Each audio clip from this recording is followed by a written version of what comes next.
Hello everyone, welcome to our Zero to Expert vastu master class. मैं मनस्वी दिशा दशा vastu consultancy से आपकी तरफ से अब आप सभी का हार्दिक स्वागत करती हूँ। सबसे पहले इस मास्टर क्लास का हिस्सा बनने के लिए आप सभी का दिल से बहुत बहुत धन्यवाद। हम बस कुछ ही देर में सेशन स्टार्ट करेंगे with in 4 to 5 minutes. So now it gives me immense pleasure to invite Dr. Anita Sangwan ma'am to join us. Ma'am के पास पिछले 5 साल का एक्सपीरियंस है और इस 10,000 से भी ज्यादा होम्स और ऑफिस का वास्तु वो कर चुके हैं। एंड आज वो आप सबको साथ शेयर करेंगी कैसे वास्तु आपके जीवन में पॉजिटिविटी, ग्रोथ और बैलेंस ला सकता है। So now I would like to request Anita ma'am to please take over the session and start with the webinar. Thank you everyone and enjoy the session. नमस्कार, मैं डॉक्टर अनीता सांगवान दिशा और दशा वास्तु कंसल्टेंसी से। आज हम एक बहुत ही इंटरेस्टिंग क्लास को लेकर आए हैं जिसमें हम छोटे छोटे वास्तु के बारे में सीखेंगे कि वास्तु होता क्या है, क्या कैसे ये काम करता है, कैसे ये स्टार्ट हुआ, हम ये सारी चीजें जानेंगे। हम कलर्स के बारे में जानेंगे, एंटी कलर्स क्या होते हैं, creation of theory, creation theory, destruction theory, हम सब इस बारे में पढ़ेंगे। सबसे पहले वास्तु होता क्या है, ये सब बेसिक है जो हम इस क्लास में, आज की क्लास में सीखेंगे। Foundation of vastu. वास्तु के फाउंडेशन मतलब स्टार्टिंग कैसे है। वास्तु जो है दो शब्दों से मिलके बना है, वास जमा अस्तु। वास जमा अस्तु।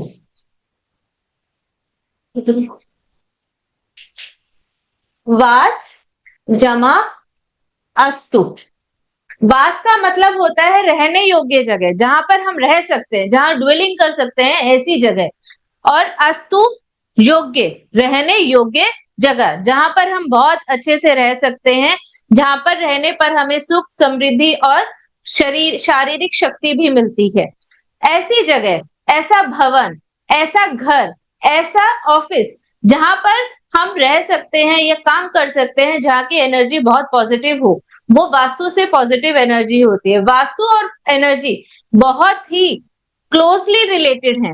जैसे ह्यूमन बीइंग के अंदर उसके प्राण होते हैं, वैसे ही वास्तु के लिए एनर्जी उसका प्राण है। वास्तु के लिए एनर्जी उसका प्राण है, उसकी जीवन शक्ति है। कैसे होता है ये सब कुछ। एनर्जी जो है प्राण and the life force that permit every space, जो हर स्पेस के अंदर होता है, ऐसे होता है। इसमें एनर्जी फ्लो होता है लगातार। वास्तु के अंदर जो हमारी एनर्जी फ्लो होती रहती है, ये रुकता नहीं है। अगर जब ये रुक जाएगा तो हमारी स्पेस की एनर्जी नेगेटिव होनी स्टार्ट हो जाएगी। जैसे जैसे इसमें फ्लो बढ़ता रहता है, उसकी एनर्जी पॉजिटिव होती रहती है।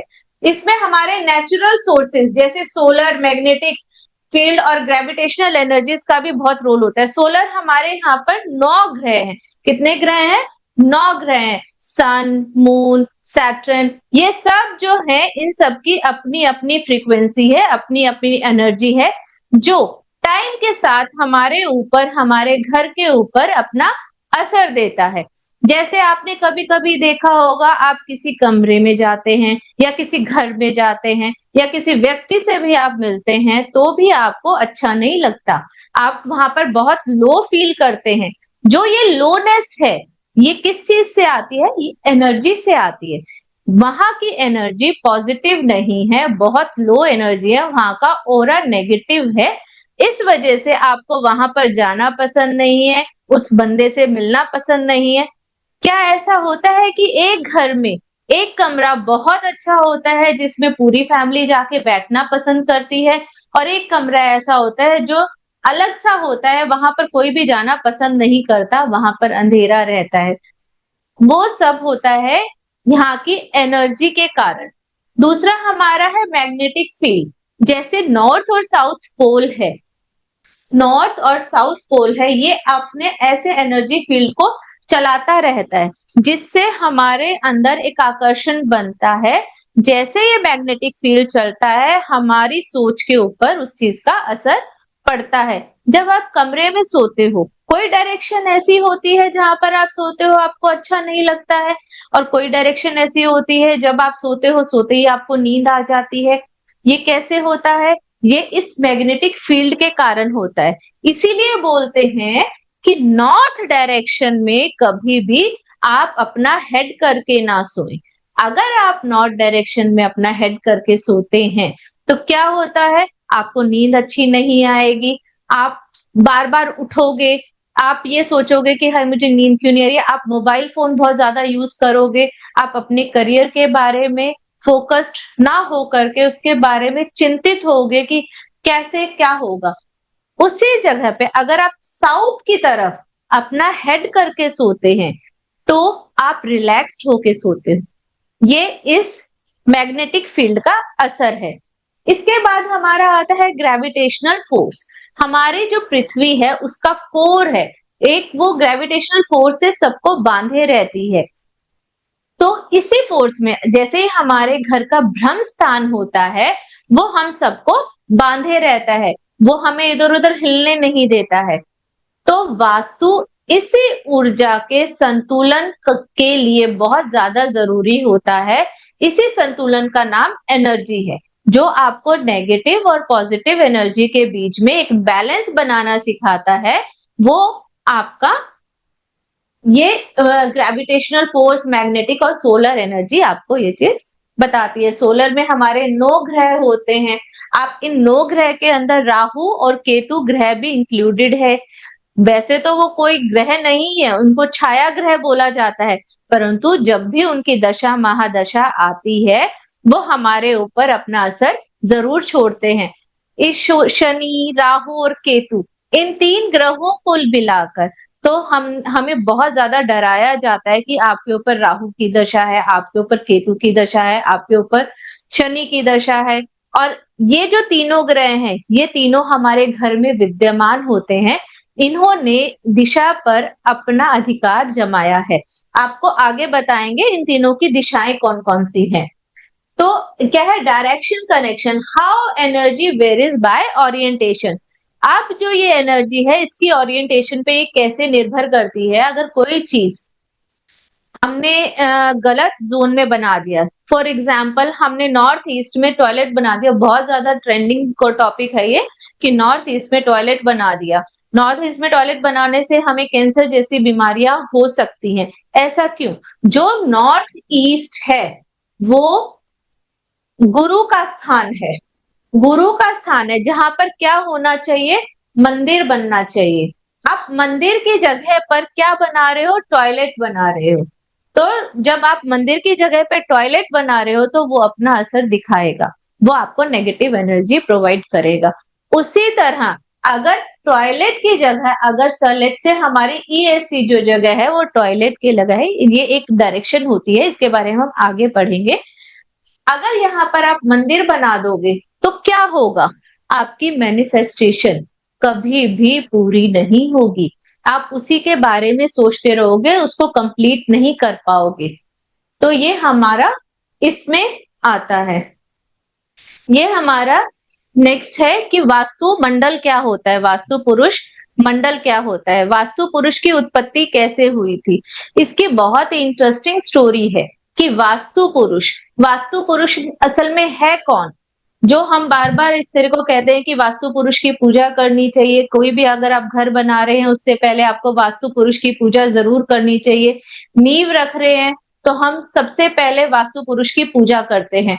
तो ये वास्तु पुरुष है कौन, ये कहां से आया है, वास्तु पुरुष कहां से आया है। वास्तु पुरुष के बारे में जो स्टोरी है वो कुछ इस तरीके से है कि लॉर्ड शिवा जो है, आप जानते हैं लॉर्ड शिवा को, वो अंधकासुर से अपनी लड़ाई कर रहे थे। लड़ाई करते करते उनके पसीना आया, माथे से एक पसीने की बूंद गिरी, जिससे एक विशाल काय आकृति उत्पन्न हुई। आकृति ना तो हम उसको मनुष्य कह सकते हैं, ना हम उसको दैत्य कह सकते हैं, और ना ही हम उसको देवता कह सकते हैं। तो वो क्या था, वो एक विशाल काय आकृति थी जिससे एक पुरुष उत्पन्न हुआ जिसको वास्तु पुरुष कहा गया। अब उसने क्या किया था, उसने लॉर्ड शिवा को हेल्प आउट किया था। किस चीज के लिए हेल्प आउट किया था, अंधकासुर से उनकी लड़ाई हो रही थी, उसके साथ युद्ध जीतने में उनको हेल्प आउट किया था। अब क्या हुआ कि जब लॉर्ड शिवा इस युद्ध को जीत गए, वो समाधि में चले गए। अब इस वास्तु पुरुष का क्या हुआ, वास्तु पुरुष के लिए वो धरती पर भटकता रहा कि भाई अब मैं कैसे क्या करूं, खाना कैसे खाऊं, उसको भूख बहुत लगती थी। यहाँ जाने के बाद में वो देवताओं के पास में आया, देवताओं को ग्रासने के लिए, ग्रासना मतलब होता है खाने के लिए। देवताओं के लिए जब वो खाने के लिए आया तो वो ब्रह्मा जी के पास में गए। सभी देवता जो है वो ब्रह्मा जी के पास मिलके गए, बोले कि ये जो पुरुष है जो महादेव जी के पसीने से उत्पन्न हुआ है, ये तो हम सबको खा जाएगा, इसकी तो भूख ही नहीं मिट रही है। अब क्या हुआ कि ब्रह्मा जी ने उनको एक उपाय बताया कि तुम सभी लोग, जो जितने भी देवता हैं और असुर जितने बचे हैं, वो 45 देवता एंड प्लस, ये सारे देवता नहीं थे, इनमें देवता और असुर दोनों मिलके थे। एक ये पॉइंट आया था जहां पे देवता और असुर मिल गए थे, जैसे उन्होंने मंथन के समय में उन्होंने एक साथ मिलके मंथन किया था, समुद्र मंथन, ऐसे ही इस पुरुष को हराने के लिए भी ये सारे जो देवता और दैत्य हैं ये एक साथ हो गए थे, एक साथ आ गए थे। तो ब्रह्मा जी ने इनको बोला था कि आप सभी मिलकर इस पुरुष को धरती पर औंधा गिरा दे। औंधे का मतलब है उल्टा। देखिए ये उल्टा है, ये पीठ है इनकी, ये वास्तु पुरुष की पीठ है, उनको औंधा गिरा दीजिए। औंधा गिराने से क्या होगा कि ये जो पुरुष है ये हिल नहीं पाएगा। अब जैसे ही ये नीचे गिरे, सभी देवता इनकी बॉडी के अलग अलग पार्ट्स में आकर बैठ गए, और जो रस बीच वाला जो ये रस था ना, यहाँ पर 45th जो देवता आके बैठे वो थे ब्रह्मा जी। यहाँ पर आके ब्रह्मा जी बैठ गए। अब यहाँ पर खुद ब्रह्मा जी विराजमान हो गए तो ये वास्तु पुरुष उठ नहीं पाया। अब इस वास्तु पुरुष ने कहा अगर मैं इसी तरीके से यहाँ पर धरती पर पड़ा रहूंगा तो मैं खाऊंगा क्या, मैं जीवित कैसे रहूंगा, मैं भी आपकी ही संतान हूं, तो आप मेरे ऊपर दया कीजिए। तो ये सुनकर ब्रह्मा जी ने उनको एक आशीर्वाद दिया कि तुम धरती पर वास करोगे, जब भी कोई चार दीवारी अगर डालने जाएगा तो तुम्हारी पूजा अवश्य होगी। अगर कोई अपने घर की नींव रखते हुए तुम्हारी पूजा नहीं करता है तो तुम उसे ग्रास सकते हो, मतलब तुम उसे खा सकते हो, तुम उसे त्रास दे सकते हो, तुम उसे पीड़ित कर सकते हो, क्योंकि उन्होंने सबसे पहले देवता वास्तु पुरुष को ही अपनी ऑफरिंग नहीं दी, आहुति नहीं दी, भोजन नहीं दिया। अगर वो अपना भोजन नहीं देता है तो तुम फ्री हो अपना भोजन खुद लेने के लिए। वो जब वास्तु पुरुष अपना भोजन लेता है तो कैसे लेता है, वो हमें सफरिंग्स देके, हमारी जो पॉजिटिव एनर्जी को खाकर, हमारे सुख सुविधाओं को खाकर अपनी भूख को मिटाता है। अब जब वास्तु पुरुष गिरा का हेड नॉर्थ ईस्ट में आया, उनके पैर साउथ वेस्ट में गए, ये एक्सेस उनका बना। ये एक्सेस बहुत ज्यादा जरूरी एक्सेस है। ये वास्तु के जब हम ग्रिड बनाते हैं इसमें हमारे कुछ मर्मा पॉइंट्स बनते हैं, जो पॉइंट दब जाएगा, जैसे यहाँ पर कोई पॉइंट है वो दब गया एक्सक्यूज मी, तो क्या होगा, वहां पर हमें दर्द होगा, उस रीजन से रिलेटेड हमें परेशानी आएगी। जैसे कभी किसी की कमर में दर्द है तो यहाँ साउथ वेस्ट और ब्रह्म स्थान के बीच में आप जाके चेक कीजिएगा कि यहाँ पर कुछ हैवी तो नहीं रखा है। किसी के सिर में बहुत दर्द रहता है हमेशा, तो ये जाके चेक कीजिएगा नॉर्थ ईस्ट में कुछ ऐसा हैवी तो नहीं रखा है, कोई संदूक रखी हो या कोई अलमारी रखी हो, ऐसा कुछ तो नॉर्थ ईस्ट में नहीं रखा है, ये आपको चेक करना है। आपकी अगर बॉडी के लेफ्ट साइड में पेन है तो आपको नॉर्थ ईस्ट और साउथ वेस्ट से लेफ्ट साइड की बॉडी पार्ट को देखे और उसकी राइट साइड की बॉडी पार्ट को देखे, तब आपको ये पता चल जाएगा कि आपके अगर हाथ में, पैर में, घुटने में दर्द हो रहा है तो वो कौन से पार्ट की वजह से हो रहा है। इससे ये हमारे मेडिकल वास्तु में काम आता है ये चीज। अब इसका जो कॉन्सेप्ट है क्या है, जो ये वास्तु पुरुष है, ये हमारी कॉन्शियस एनर्जी, जो हम सोचते हैं, जो हमारी एनर्जी है, जैसी हमारी सोच होती है वैसे ही हमारी घर की एनर्जी बन जाती है, वैसे कॉन्शियस एनर्जी को रिप्रेजेंट करता है। ये वास्तु पुरुष कैसे बनता है, जब हम घर बनाते हैं तो क्या हम सर्कल में बनाते नहीं, हम इसको एक स्क्वायर बनाते हैं, जिसमें हम 9 बाय 9 का स्क्वायर ले लेते हैं, 8 बाय स्क्वायर का ले लेते हैं। तो अगर हमारा 9 बाय 9 का स्क्वायर होता है तो वो 81 पद बोले जाते हैं। 8 बाय 8 का होता है तो वो 64 पद बोले जाते हैं। इससे हम अपने घर की एनर्जीज को देखते हैं। हम जब भी कोई कंस्ट्रक्शन करते हैं तो हमें ये चीज देखनी होती है। एप्लीकेशन जो अब हम इसमें यह है कि ब्रह्म स्थान और वर्चुअल जो हमारा मर्मा है, ब्रह्म स्थान मैंने आपको बताया ये वाला रीजन होता है ब्रह्म स्थान, और मर्मा पॉइंट्स जो होते हैं जब ये हम इस रीजन को मिला देते हैं यहाँ पर, जहां पर इंटरसेक्ट होता है, ये इंटरसेक्ट पॉइंट्स हैं, ये हमारे मर्मा पॉइंट होते हैं। ये हमारे बहुत क्रूशियल पॉइंट्स होते हैं। इसके बाद अगर हम बात करें हमारा नेक्स्ट स्लाइड के ऊपर, ये क्या है, what matters the alignment. Alignment क्या होता है, किसी भी जो चीज की है उसकी अलाइनमेंट क्या होगी। अलाइनमेंट तो आप जानते हैं कि एक दूसरे के साथ में सामंजस्य होना, स्पेस के साथ सामंजस्य होना। सामंजस्य के लिए हम क्या करते हैं, जब हमारे पास में सामंजस्य एक रूपता, उनके अंदर जो है बॉन्डिंग बने, ये हमारा एक लेआउट है जो हमारे घर में होता है। हमारे पास में 8 दिशाएं हैं। सबसे पहले जो है 8 दिशाएं कैसे बनी, हम इस चीज को जानते हैं।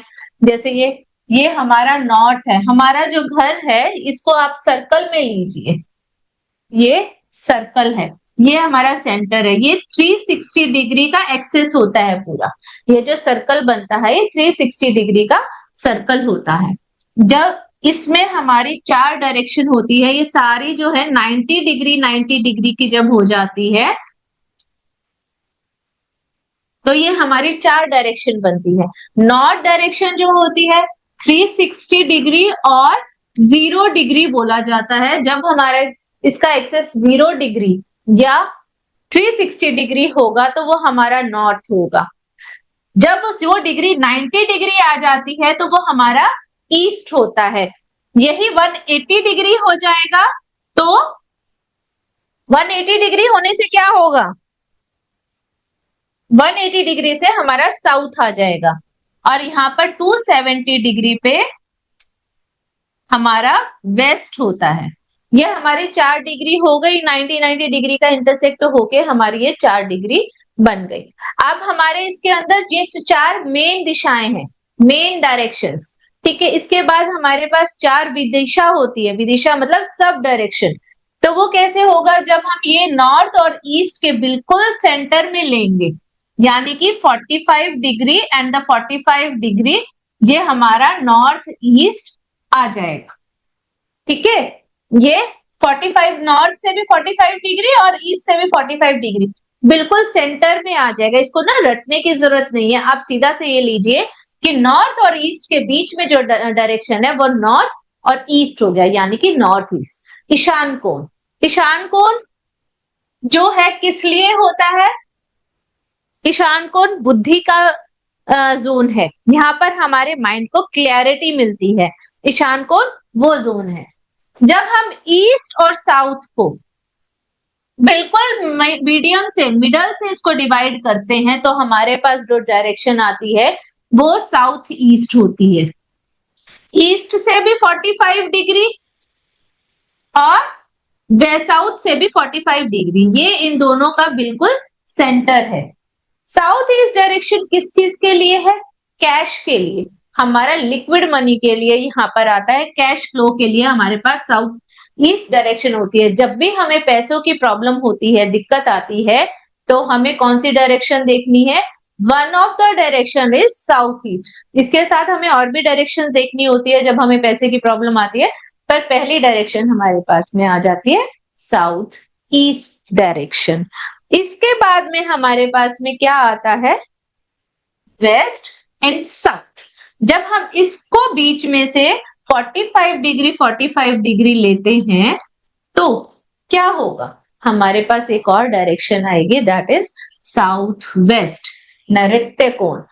साउथ वेस्ट नैऋत्य कोण, ये जो डायरेक्शन है ये असुर के द्वारा शासित की जा रही है।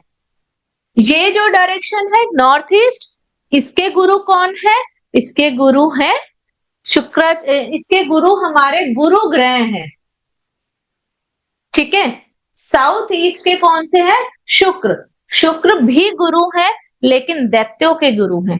गुरु कौन तो है? गुरु तो नॉर्थ ईस्ट वाले भी हैं, साउथ ईस्ट वाले भी हैं, लेकिन साउथ ईस्ट वाले दैत्य के गुरु हैं। यहाँ पर हमारे पास में है south west direction. South west direction किससे रूल्ड की जाती है? ये राहु की डायरेक्शन है। साउथ वेस्ट डायरेक्शन राहु की डायरेक्शन है। यहां पर अगर गड़बड़ हुई तो आपको प्रॉब्लम्स आएंगी ही आएंगी।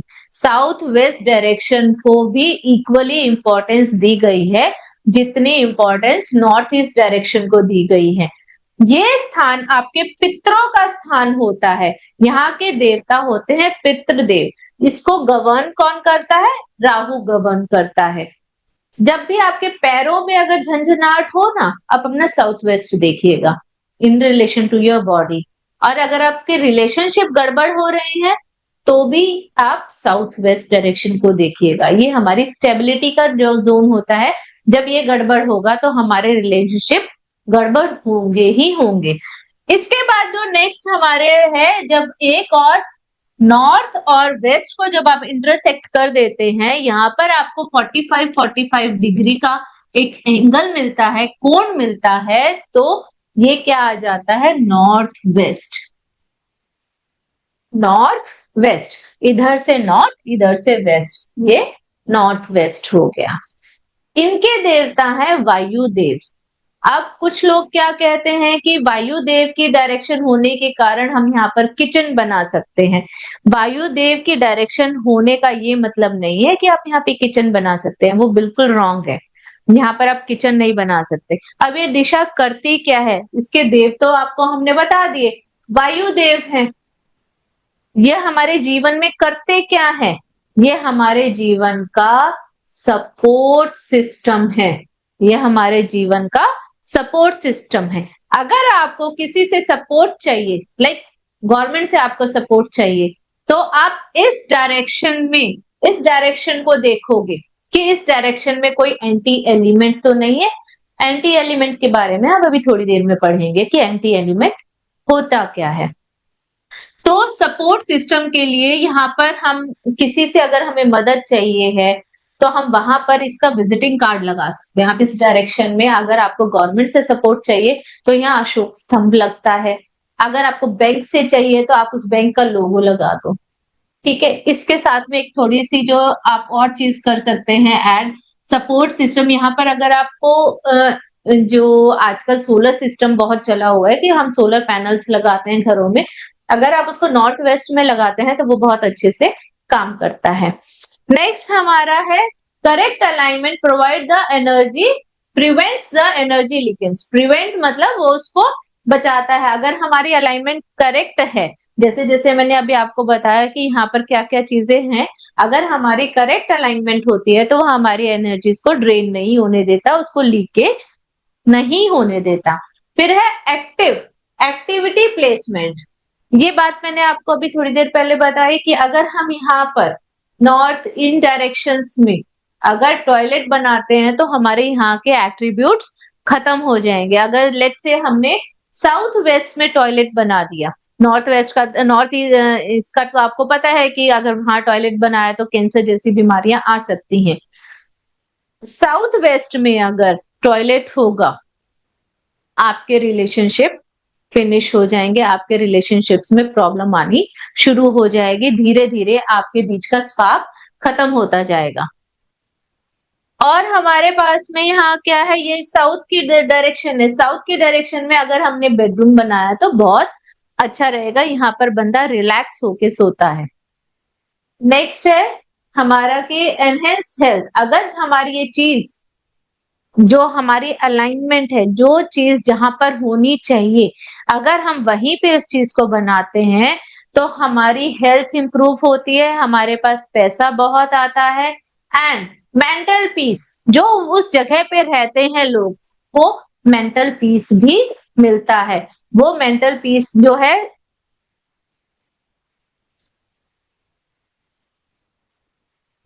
शांति, सुख शांति उनको मिलती है। नेक्स्ट हमारा एक बहुत ही ट्रेंडिंग टॉपिक है, ये क्या है कि 5 तत्व। जैसे आपको पता है कि मनुष्य जब भी पैदा होता है तो 5 तत्वों से मिलके पैदा होता है।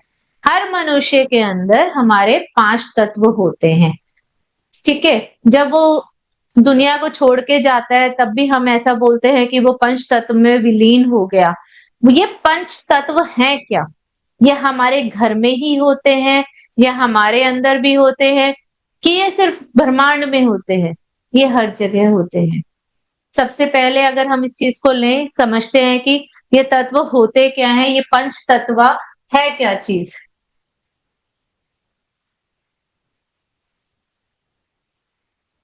तो पहला तत्व हमारा आता है जल तत्व।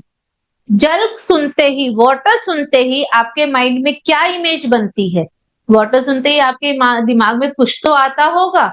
मेरे दिमाग में तो ऐसे लहरें आ रही हैं, पानी है, झरना बह रहा है, बहुत सुंदर उसकी नॉइज, बहुत ही मधुर आवाज आ रही है, ऐसे ऐसे ऐसे ऐसे।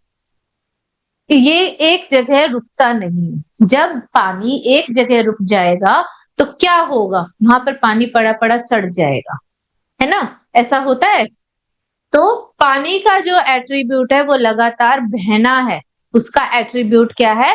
लगातार बहना है। तो ये हमें ग्रोथ देता है, क्योंकि अगर कोई चीज आगे बढ़ रही है तो उसको उन्नति मिलेगी। वो हमारे विजन को क्लियर करता है। हमारा एक शार्प माइंड होके हमें एक विजन देता है, क्लियर विजन देता है कि हमें आगे क्या करना है। इसके बाद में ये जो नॉर्थ डायरेक्शन का सबसे जो महत्वपूर्ण है, ये किस लिए है? ये जो वाटर एलिमेंट है ये हमारे घर में हमारी अपॉर्चुनिटीज के लिए बहुत इंपॉर्टेंट है। अब वाटर के बाद जो दूसरा एलिमेंट आता है, अभी हम एलिमेंट्स के बारे में पढ़ रहे हैं, आगे इसके बारे में पढ़ेंगे कि क्रिएशन और डिस्ट्रक्शन इसका कैसे होता है। जो ये एयर है, दूसरा हमारा है वायु तत्व। कौन सा तत्व है? वायु तत्व। वायु तत्व देखकर आपके दिमाग में क्या आ रहा है? कि हवा बह रही है, ठीक है ना? ब्रीज भी होता है, विंड भी होता है, दोनों यही है। ब्रीज भी रहेगा और विंड भी रहेगा। ब्रीज क्या होता है? कि हल्की हल्की हवा, सुहाती सुहाती सी हवा चल रही है। विंड स्ट्रॉम, ये इसका हैवी रूप है। तो ये जब हमारे घर का जो एयर एलिमेंट अगर डिस्टर्ब होता है, अगर ब्रीज की तरह चल रहा है, धीरे धीरे चल रहा है, मध्यम चल रहा है, तो आपके कनेक्शंस बहुत अच्छे होते हैं। आप कम्युनिकेशन अच्छे से कर सकते हो, आपका सोशल सर्कल काफी अच्छा होता है, आप सोशलाइज्ड बहुत अच्छे से कर सकते हैं अगर आपके घर का एयर एलिमेंट बैलेंस्ड है तो। अगर यही तत्व बैलेंस्ड ना हो करके ओवर है, एक्सीड किया हुआ है, तो क्या होगा? आपके पास सोशल कनेक्शन बहुत सारे होंगे, ठीक है, लेकिन आपको जब जरूरत पड़ेगी तो एक भी आपका सोशल कनेक्शन आपके काम में नहीं आएगा। ये इसका मेन जो गुण है, वो मेन गुण क्या है? कनेक्टिविटी। कनेक्टिविटी, ये कनेक्ट करने के काम आता है, एक दूसरे के साथ में कनेक्शन फॉर्म करने के लिए हमारा एयर एलिमेंट बहुत ज्यादा अच्छा होना चाहिए, बैलेंस्ड होना चाहिए, क्लियर होना चाहिए। यहाँ पर एंटी एलिमेंट्स नहीं होने चाहिए। इसके बाद में हमें जो सोशल सपोर्ट मिलता है वो भी एयर एलिमेंट से मिलता है। एयर एलिमेंट के बाद जो तीसरा तत्व हमारा आता है वो फायर। फायर यानी कि अग्नि। अग्नि से क्या? आप देख, वो विध्वंस करती है, सब कुछ जला देती है, भीषण होती है। यही चीज आ रही है ना दिमाग में कि अग्नि है तो क्या होगा? नीचे से ऐसे ऐसे ऊपर ज्वाला ही जो है वो जा रही है। बट हमें ये भी ध्यान रखना चाहिए कि अग्नि से क्या होता है? हमारा खाना भी अग्नि ही पकाती है। अगर बैलेंस्ड फॉर्म में अग्नि नहीं होगी तो हमारा खाना भी नहीं पकेगा। हाँ, अगर अग्नि तेज हो जाएगी तो वी कैन रिलेट की रोटी जल जाएगी, जला हुआ खाना बनेगा। जला हुआ खाना कोई नहीं खा सकता। तो अग्नि का जो बैलेंस होना बहुत ज्यादा जरूरी होता है। इसमें कैश फ्लो होता है। अगर जो हमारी अग्नि है, अग्नि कैश फ्लो है, हमारे जो भूख है वो भी अग्नि है, पेट की अग्नि है। कैश के बिना अगर हमारे पास में पैसे कमाने की इच्छा ही नहीं होगी, मोटिवेशन ही नहीं होगा, तो हम कमाने कैसे जाएंगे? एक यही मोटिवेशन है पैसा, जो हमें सुबह 4 बजे उठाता है या हमें 9 बजे घर से निकालता है, दौड़ाता है, हम रात को 11 बजे घर आते हैं। इसी अग्नि की वजह से, हम इस अग्नि की वजह से ही इधर उधर घूम रहे हैं। हम अपनी पेट की अग्नि बुझाने के लिए इधर उधर घूम रहे हैं, पैसा कमा रहे हैं। इससे और कॉन्फिडेंस भी इसी अग्नि से आता है। अगर ये अग्नि इम्बैलेंस होगी तो हमारे पास कॉन्फिडेंस ही नहीं होगा, हमारे बच्चों में कॉन्फिडेंस ही नहीं होगा जो समाज का सामना कर सके या अपने आप में आत्मविश्वास जगा सके। ये हमारा साउथ ईस्ट डायरेक्शन का एट्रीब्यूट है। देन उसके बाद हमारा आता है चौथा, earth element. Earth element is पृथ्वी तत्व। अब आपने सब कुछ कर लिया, खाना खा लिया, ठीक है, अब आपको क्या लगता है, मुझे थोड़ी देर रेस्ट करना चाहिए। स्टेबिलिटी आ गई आपके अंदर, ठहराव आ गया आपके अंदर। ठहराव आने से आप एक जगह रुके हो, थोड़ा सोच रहे हो, ठीक है, आप यहाँ पर ये स्टेबिलिटी। स्किल्स, अगर हमारे अंदर कोई स्किल है उसको हमें डेवलप करना है तो हमारा पृथ्वी तत्व बहुत ज्यादा अच्छा होना चाहिए। अब कोई डॉक्टर है, जब वो डॉक्टर के लिए इंटर्नशिप कर रहा है या पढ़ाई कर रहा है, डॉक्टर के लिए भी हमें स्किल चाहिए। ऐसा नहीं है कि उसके लिए हमें स्किल नहीं चाहिए। कोई पेंटिंग करता है उसके लिए भी हमें स्किल चाहिए। कोई गिटार बजाता है तो उसके लिए भी हमें स्किल चाहिए। तो उस स्किल के लिए पृथ्वी तत्व जो है वो बहुत ज्यादा इंपॉर्टेंट होता है। अगर हमारा पृथ्वी तत्व इम्बैलेंस होगा तो सबसे पहले हमारी इंस्टेबिलिटी आएगी, हमारे अंदर स्टेबिलिटी नहीं रहेगी, हमारे अंदर ठहराव नहीं रहेगा, हम डरेंगे, हम इधर उधर भागेंगे। नेक्स्ट जो हमारा तत्व है वो है स्पेस एलिमेंट्स, आकाश। आकाश क्या होता है? अगर हम नीचे बैठे हैं, ऊपर आकाश को देख रहे हैं, तो हमारे पास ये अवेयरनेस है कि ऊपर आकाश है, बहुत ऊपर आकाश है, और ये हम अवेयर हैं इस चीज से। अगर आकाश नहीं होगा तो धरती की कोई वैल्यू नहीं रहेगी। अब यहां से जब आप एक बार थक कर बैठ गए हो, आपने कोई स्किल सीखी है, स्किल सीखने के बाद आप जब यहां पर आओगे, उसका profit and gain, profit and gain किस जोन से आएगा? स्पेस, स्पेस एलिमेंट से आपको अपने प्रॉफिट और गेन्स को कैलकुलेट करना होता है। जब हम ये सारे तत्वों के अंदर से निकल जाते हैं, जब हम ये हमारा आइडिया भी आ जाता है, हम उसको एग्जीक्यूट भी कर लेते हैं, उसके लिए मेहनत भी कर लेते हैं, मेहनत करने के बाद हम उस पर स्टेबल हो जाते हैं कि अब हम परमानेंट हो गए, हमारी ये चीज कहीं नहीं जाने वाली। उसके बाद आता है उसका गेन एंड प्रॉफिट देखने का समय। वो हमें स्पेस एलिमेंट दिखाता है कि हमारे पास क्या है, हमारी मैनिफेस्टेशन क्या थी, और अब वो पूरी हुई तो क्या हुई, उसको पूरी होने के बाद हमने क्या फील किया। That is awareness and the profit, जो हमें स्पेस एलिमेंट से मिलता है। इसके बाद हमारे पास में आता है एलिमेंट्स का अगर इम्बैलेंस हो जाता है तो क्या होगा। एलिमेंट्स का इम्बैलेंस होने से क्या होता है, जैसा कि हमने पहले ही देखा था, एलिमेंट का इम्बैलेंस कई चीजों में हमने पढ़ा था कि वाटर का अगर इम्बैलेंस हो जाएगा तो क्या हो जाएगा, आप एक जगह स्टक हो जाओगे, आपको लैक ऑफ अपॉर्चुनिटीज आएगी, आपके करियर में बाधा आएगी। अगर वाटर एलिमेंट डिस्टर्ब है तो आपके करियर में प्रॉब्लम आएगी ही आएगी। आप इस चीज को देख लेना, 100% आपके वहां पर कोई ना कोई डिस्टरबेंस होगी जिसकी वजह से आप अपने करियर में कुछ बाधाएं महसूस करेंगे। इसमें क्या होता है, करियर ग्रोथ आती है, ये रुक जाती है, और हेल्थ, पुअर हेल्थ होती है। पुअर हेल्थ क्यों होगी? क्योंकि आप उसके बारे में सोचते रहेंगे और आपकी हेल्थ बिल्कुल आपका साथ छोड़ देगी। अगला हमारा तत्व है एयर एलिमेंट। अगर एयर एलिमेंट डिस्टर्ब है तो हमारा जो नेटवर्क है वो बहुत ज्यादा पुअर नेटवर्क होगा। हम कहीं पर कम्युनिकेट नहीं कर पाएंगे, हम अपनी बात को रख नहीं पाएंगे। ये किससे होता है? एयर एलिमेंट से होता है। हम कोई डिसीजन भी नहीं ले पाते, हम प्रॉब्लम में आ जाते हैं कि अगर मैंने ऐसे किया तो क्या होगा। मैं डिसीजन लेने में बहुत ज्यादा दिक्कत हम महसूस करते हैं, तो वो एयर एलिमेंट के कारण होता है। हम सोशल आइसोलेट हो जाते हैं। इसके प्राइम लाइफ इम्पैक्ट क्या है कि हम सोशलाइज्ड नहीं हो पाते, हम किसी से बात नहीं करते, हम उनसे दूर दूर रहते हैं, उनको बात करने में हम कठिनाई महसूस करते हैं। मेंटल कंफ्यूजन, मैं ये करूं या मैं वो करूं, मैं यहां जाऊं या मैं वहां जाऊं, मेरे को ये चीज लेनी चाहिए या मेरे को वो चीज लेनी चाहिए।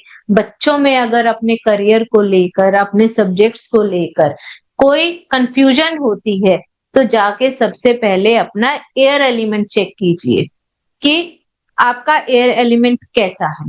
ये आपको फिर आपको समझ में आ जाएगा कि आपको क्या करना है अपने घर में कि ये आइसोलेशन, जो ये सोशल आइसोलेशन है, ये कंफ्यूजन है, ये दूर हो। ये आपका एयर एलिमेंट से होगा। The next element is fire.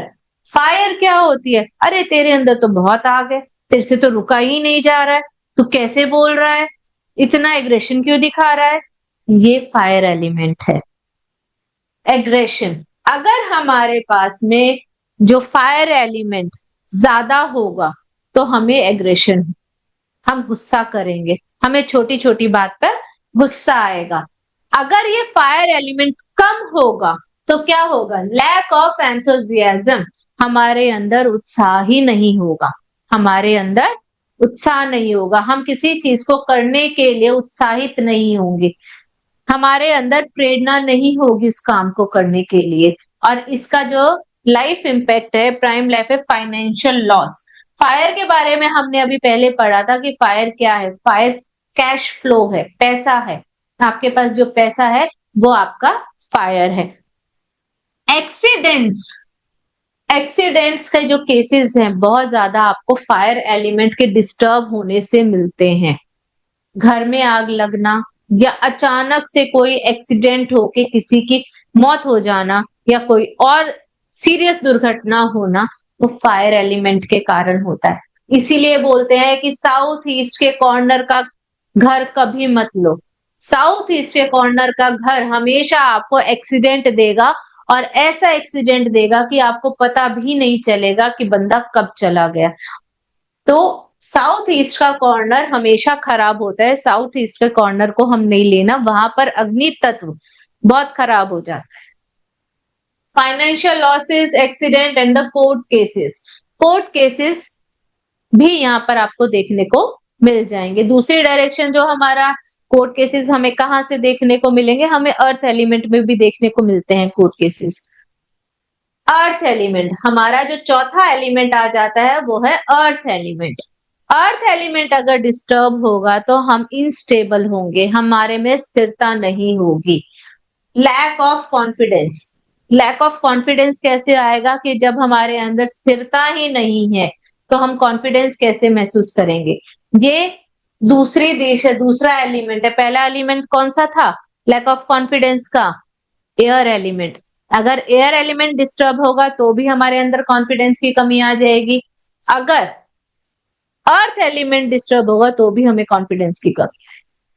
Next हमारे रिलेशनशिप इश्यूज, जो कि आजकल के टाइम में हर हर घर में ले लो, हर दूसरे कपल में कोई ना कोई रिलेशनशिप इशू है। वो रिलेशनशिप इशू क्यों है? वो अर्थ एलिमेंट का डिस्टर्ब होने की वजह से। उनके अंदर स्थिरता नहीं है, स्टेबिलिटी नहीं है। अगर वो स्टेबल होके, और इसका एक मेन कारण आप इस चीज को भी मान सकते हैं कि आजकल जो टेक्नोलॉजी है, फोन है, मोबाइल फोन्स है, वो आप इसका सबसे बड़ा कारण मानिए। मोबाइल फोन के कारण हमारा स्पैन ऑफ अटेंशन कम हो गया, जिसकी वजह से स्पैन ऑफ अटेंशन कम होने की वजह से क्या होता है, हमारे अंदर पेशेंस नहीं बचा। तो यहाँ पर आप ये चीज देखोगे, रिलेशनशिप इश्यूज किस एलिमेंट से आते हैं? अर्थ एलिमेंट से आते हैं। जब भी यहाँ पर कोई एंटी एलिमेंट होगा या एंटी एक्टिविटी होगी तो आप रिलेशनशिप इश्यूज जरूर देखेंगे। लैक ऑफ फोकस, यहाँ पर फोकस नहीं रहता। क्यों नहीं रहता? लैक ऑफ फोकस क्यों होगा? फोकस क्यों लूज हो जाएगा? अभी मैंने आपको बताया कि स्पैन ऑफ अटेंशन हमारा कम हो चुका है, तो हम एक जगह फोकस करने के ऊपर टिक ही नहीं पाते हैं, तो यहाँ पर हमारा फोकस डगमगा जाता है। अगला हमारा है स्पेस एलिमेंट। स्पेस एलिमेंट अगर कम हो जाएगा तो हमें सफोकेशन होगी। जब हम ये सब चाहते हैं, हमारे पास गेन नहीं आता, तो फैमिली मेंबर भी बोलते हैं ना, तूने कमाया क्या? तूने इतना पैसा खराब कर दिया हमारा, उसका रिटर्न क्या आया? जब ये चीज देखता है तो उसको सफोकेटेड सा फील होता है और वो उसके बारे में सोचता रहता है, उसके पास में कोई सपोर्ट नहीं होता है। फीलिंग स्टक, वो एक जगह पर फंसा हुआ महसूस करता है कि हाय मैं तो फंस गया, मैं इतनी मेहनत कर रहा हूं फिर भी मैं फंस गया। स्पेस एलिमेंट के कम होने की वजह से ऐसा होता है। ठीक है, तो नेक्स्ट है लो प्रॉफिट। जब आप किसी चीज में कंसंट्रेट ही नहीं कर पाओगे तो आपका प्रॉफिट लो हो जाएगा। Lack of vision for the future, आपका विजन जो है फ्यूचर के लिए विजन खत्म हो जाएगा, आप उसके बारे में सोच नहीं पाओगे, आपके पास में कोई सोच नहीं होगी, कोई रास्ता नहीं होगा। ये हमारे 5 एलिमेंट है। इसके बाद में अगर जब हम बात करें, इसके बाद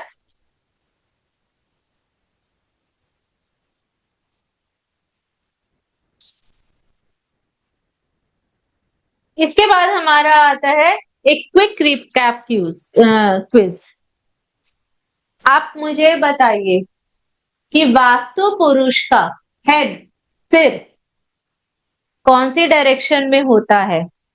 north east. Very good.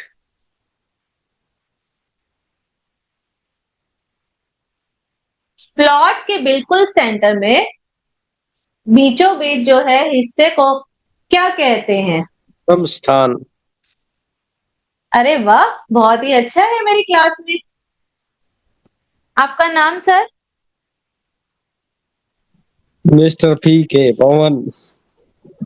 Very good sir, thank, बहुत अच्छे सर। हम चाहते हैं नेक्स्ट सभी क्वेश्चन आंसर है, करें साथ में। मैम जो पूछ रहे हैं हम चाहते हैं सभी आंसर करें। अगर आप माइक अनम्यूट नहीं कर सकते तो चैट पे जरूर अपने आंसर्स ड्रॉप करिए। Yes ma'am, next question. Cash flow और कॉन्फिडेंस के लिए कौन सा एलिमेंट मतलब तत्व जिम्मेदार है? Cash flow and confidence. Fire. Very good, बहुत अच्छी ऑडियंस। नेक्स्ट इज, अगर एयर एलिमेंट वीक हो, एयर एलिमेंट वीक हो तो क्या प्रॉब्लम आ सकती है? Financial loss, social isolation, health issue या low profit? Social isolation. Very nice भाई, एक बार सब प्लीज थम्स अप करके क्लैपिंग भेजो, बहुत अच्छी audience. Thumbs up thumbs up thumbs up everybody. I hope अब तक आपको सब चीजें मॉड्यूल 1 में कवर हुई होंगी। This is the recap quiz that हमने जो अभी प्ले करा है। इसके बाद हम नेक्स्ट मॉड्यूल की तरफ चलते हैं। Can we move forward ma'am? या बिल्कुल। ओके, अब हमारा आता है element cycle and the energy flow.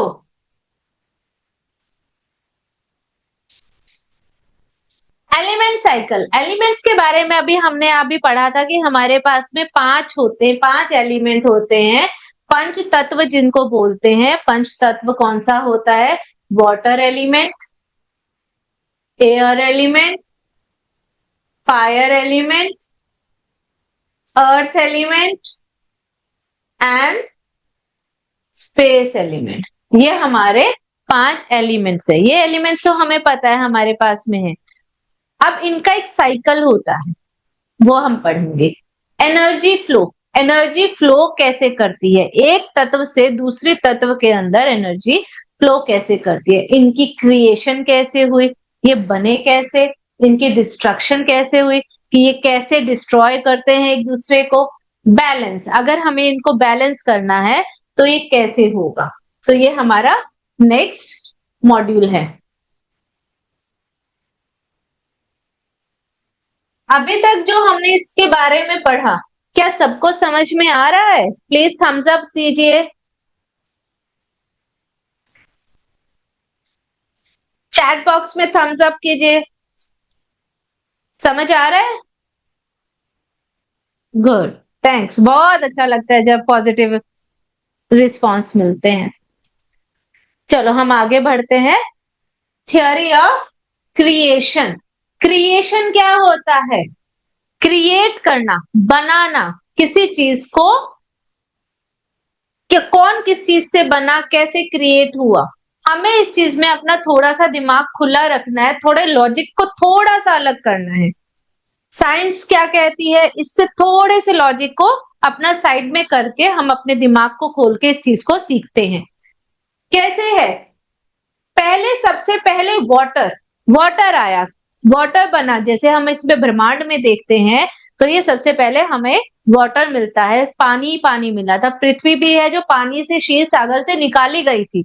ऐसे ही कहा जाता है ना हमारे पुराणों में कि पृथ्वी को क्षीर सागर से निकाला गया था।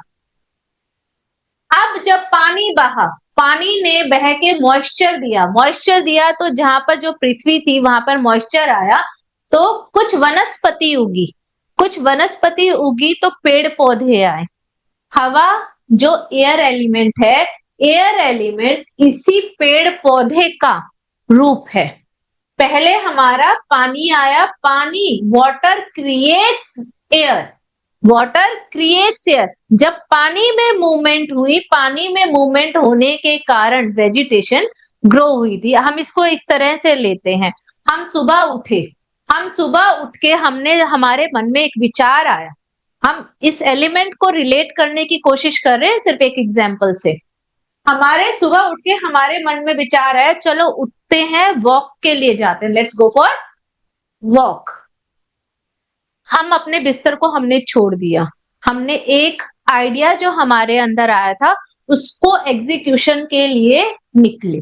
एग्जीक्यूशन के लिए अगर आपको घर से बाहर वॉक के लिए जाना है, आप वॉक पे गए, एयर एलिमेंट में गए, फ्रेश एयर में गए, ठीक है। वहां पर आपने मॉर्निंग वॉक की, वहां पर आप किससे मिले? शर्मा जी से मिले, मल्होत्रा जी से मिले और सबसे मिले। वहां पर आपका सोशल कनेक्शन बना। आपने यहाँ पर क्या बनाया? सोशल कनेक्शन बनाया। कहां से बना? यहां से आपको आइडिया आया, तभी तो आपने उसको एग्जीक्यूट किया, तभी तो आपके सोशल कनेक्शन बने।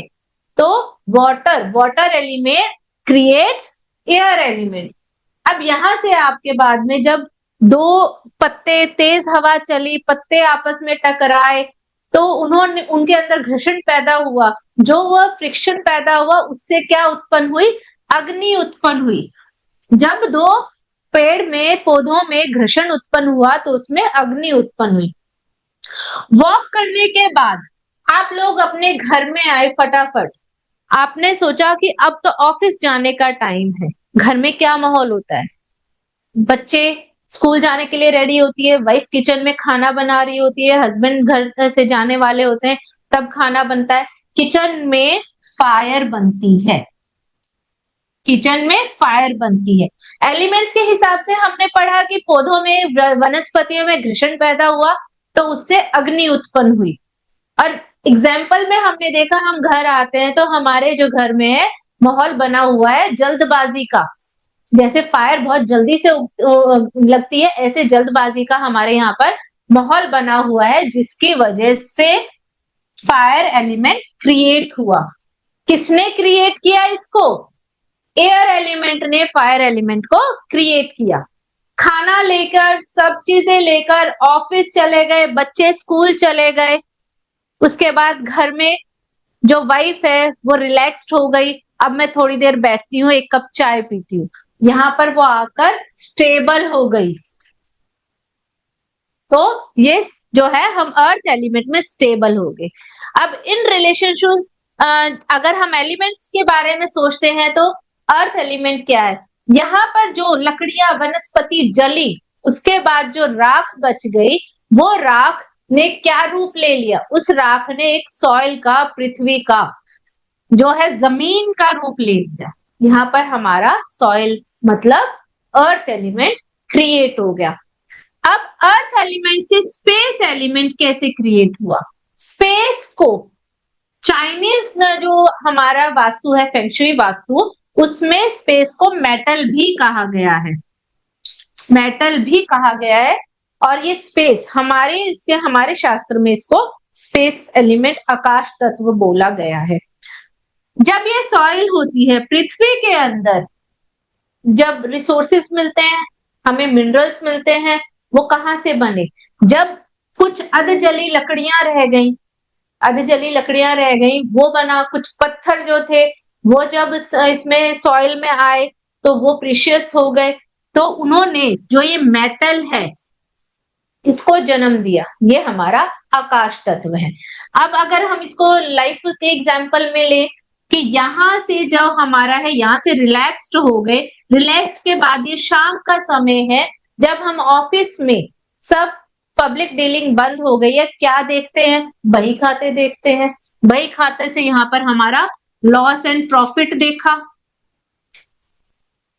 लॉस एंड प्रॉफिट का एलिमेंट है स्पेस एलिमेंट।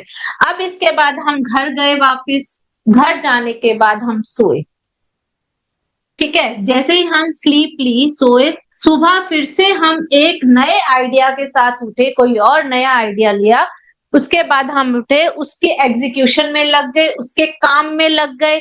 उससे फिर हमें क्या स्टेबिलिटी मिली? हम जब वो काम पूरा हो गया, हम एक जगह रुक के उसके बारे में सोचने लगे, तो हमारे पास स्टेबिलिटी आई। स्टेबिलिटी आने के बाद उसके बारे में जब हमने लॉस एंड प्रॉफिट का देखा, तो उसमें हमारे इच्छाओं की पूर्ति हुई, तो वो स्पेस एलिमेंट आ जाता है। और स्पेस एलिमेंट से इन रिलेशनशिप एलिमेंट कि स्पेस ने वाटर को कैसे क्रिएट किया, स्पेस ने वाटर को कैसे क्रिएट किया, ये दोबारा से इवेपोरेशन प्रोसेस के हिसाब से हमने स्पेस ने वाटर को क्रिएट किया। एक एलिमेंट दूसरे को क्रिएट करता चला गया। कभी भी ऐसा नहीं हो पाया कि अगर एक एलिमेंट में कोई प्रॉब्लम आई तो दूसरा एलिमेंट सही से काम करेगा। एक एलिमेंट गड़बड़ होने की वजह से उससे रिलेटेड दूसरे एलिमेंट में प्रॉब्लम आएगी ही आएगी। वाटर नरिशेस एयर प्लांट, तो क्या एयर एलिमेंट क्रिएट हुआ। एयर एलिमेंट ने घर्षण पैदा हुआ तो हमारी फायर आई, उसी से हमारी ऑक्सीजन भी, हमें एयर एलिमेंट से ऑक्सीजन मिलती है, घर्षण के कारण हमारी फायर आई। फायर क्रिएट सॉइल, जब फायर लग गई और वो ठंडी हो गई, एक जमीन बन गई, तो हमारी सॉइल बनी, उसके एशेज ने सॉइल बना दी। सॉइल ने जो है स्पेस एलिमेंट मिनरल्स को बनाया। मिनरल्स जो हमारे होते हैं, रिसोर्सेस होते हैं, फॉसिल्स होते हैं, वो सारे हमें सॉइल के अंदर ही मिलते हैं। और ऐसे ही ये साइकिल चलता जाता है, एक के बाद एक के बाद एक के बाद ये साइकिल चलता रहता है। एक एलिमेंट दूसरे एलिमेंट को बनाता है, दूसरा एलिमेंट तीसरे एलिमेंट को बनाता है।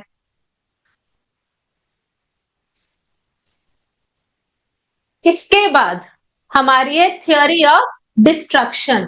थ्योरी ऑफ डिस्ट्रक्शन, पहले थी क्रिएशन कि एक एलिमेंट ने दूसरे एलिमेंट को क्रिएट किया। कैसे क्रिएट किया था? वाटर ने एयर को क्रिएट किया, एयर ने फायर को क्रिएट किया, फायर ने अर्थ को क्रिएट किया, अर्थ ने फिर हमारे स्पेस को। ये सीक्वेंस ऐसी ही है, हम और कोई सीक्वेंस इसमें नहीं बना सकते। ये सर्कल ही ऐसा है, ये सीक्वेंस ही ऐसी है।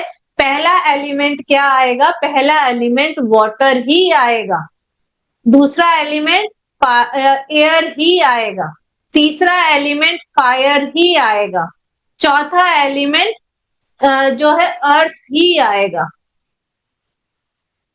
पांचवा स्पेस। ये हमारी एक साइकिल है, ये हमारी सीक्वेंस है। इस सीक्वेंस से अलग हम नहीं जा सकते। अब थ्योरी ऑफ डिस्ट्रक्शन, अगर हम इसको एक सर्कल में अगर हम इसको लेते हैं, अब इसके बारे में थोड़ा सा और डीप में पढ़ने की कोशिश करते हैं कि ये हमारा सर्कल है। ठीक है, हमारा पहला एलिमेंट क्या था? पहला एलिमेंट तो बताइए जरा चैट बॉक्स में।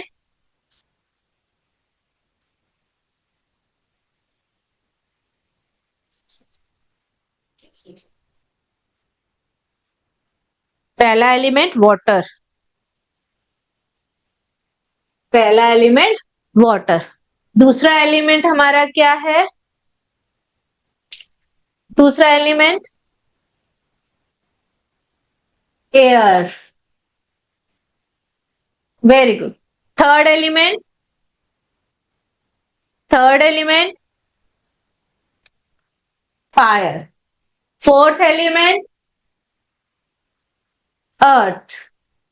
Last element is space element. अभी हमने पहले जो साइकिल पढ़ा था दैट वाज क्रिएशन, कि किसने किसको बनाया, अब कौन किसको डिस्ट्रॉय कर रहा है। ये बहुत ही इंपॉर्टेंट साइकिल है। अगर आप ये साइकिल, दोनों साइकिल और अभी इसके पेरेंट चाइल्ड की साइकिल भी हम करेंगे, अगर आपको ये पंच तत्व की साइकिल समझ में आ जाती है, ये वास्तु का कोर है। इससे आगे वास्तु नहीं है, एलिमेंट से आगे वास्तु नहीं है। डायरेक्शंस तो ऑब्वियसली काम करती है, लेकिन डायरेक्शंस जो है इन तत्वों से ही रूल्ड रहती हैं, तो हमें ये तत्व बहुत आसानी, बहुत ज्यादा इनको ध्यान से पढ़ना है। अब इसमें हमारा क्या है? डिस्ट्रक्शन। सीधी सी बात है, एक पॉइंट आप मन में रखो डिस्ट्रक्शन की साइकिल के लिए, हर एलिमेंट का तीसरा एलिमेंट, हर एलिमेंट का तीसरा element clockwise and anti clockwise, clockwise and anti clockwise उसको डिस्ट्रॉय करता है। Like water, water is our element, this is element number 1, this is element number 2, this is element number 3। इधर से अगर ले 1, 2 and 3, this is our element number 3। Clockwise, clockwise third element is our fire element. Anti-clockwise, our third element is earth. So water destroys earth and fire element. Water destroys earth and fire element. अब हमारा जो next है, next हमारी क्या cycle रहेगी? अब हम यहाँ पर एयर को ले लेते हैं। एयर, एयर के बाद में फायर, फायर के बाद में अर्थ, अर्थ के बाद में स्पेस, स्पेस के बाद में वाटर। अब हम अपने एयर एलिमेंट को एलिमेंट नंबर 1 मान लेते हैं, फायर एलिमेंट 2, अर्थ एलिमेंट 3, इधर से हमारा एयर एलिमेंट 1, वाटर एलिमेंट 2 और स्पेस एलिमेंट 3। क्लॉकवाइज अगर हम आते हैं तो थर्ड एलिमेंट क्या हो जाता है? हमारा अर्थ हो जाता है। थर्ड हमारा एलिमेंट अर्थ है। एंटी क्लॉकवाइज अगर हम आ जाते हैं तो थर्ड एलिमेंट हमारा स्पेस है। तो air destroys earth and space element. Third element जो इसका है वो ये है, और अब यहां से सीधा सा है, air destroys earth and space element. अब हम आगे बढ़ते हैं, आगे आगे अब हमारे पास में क्या, हम पहला नंबर मान लेते हैं। हमने वाटर का देख लिया, एयर का देख लिया, next is fire. Fire, let's say fire is our first element. Fire के बाद में क्या आता है दूसरा? फायर के अगला एलिमेंट क्या है? चैट बॉक्स में लिखिए, चैट बॉक्स में लिखिए नेक्स्ट एलिमेंट फायर के बाद कौन सा एलिमेंट है। साइकिल नहीं बदलेगा, हम 1 किसी को भी लें लेकिन हमारा साइकिल नहीं बदलेगा। Next element is earth element. Earth element से नेक्स्ट कौन सा आ जाएगा? हमारा स्पेस एलिमेंट। स्पेस के बाद में वाटर एंड एयर। ये हमारा 1 था, ये हमारा 2 है, ये हमारा 3 है, तो इट मीन्स द फायर का एंटी एलिमेंट स्पेस है। फायर का एंटी एलिमेंट स्पेस है। क्लॉकवाइज अगर हम आए तो फायर का एंटी एलिमेंट स्पेस है। एंटी क्लॉकवाइज अगर हम आए तो वाटर, क्या है? Water. Fire destroys space and water. Fire destroys space and water. ये हमारे एंटी एलिमेंट की थ्योरी है। अभी तक हमने अपने 3 एलिमेंट्स को पढ़ा है, इसकी डिस्ट्रक्शन आपको समझ में आ रहा है? Please respond.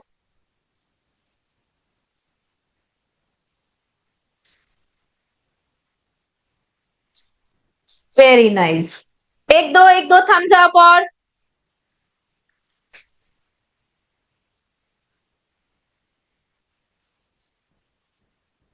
नाइस।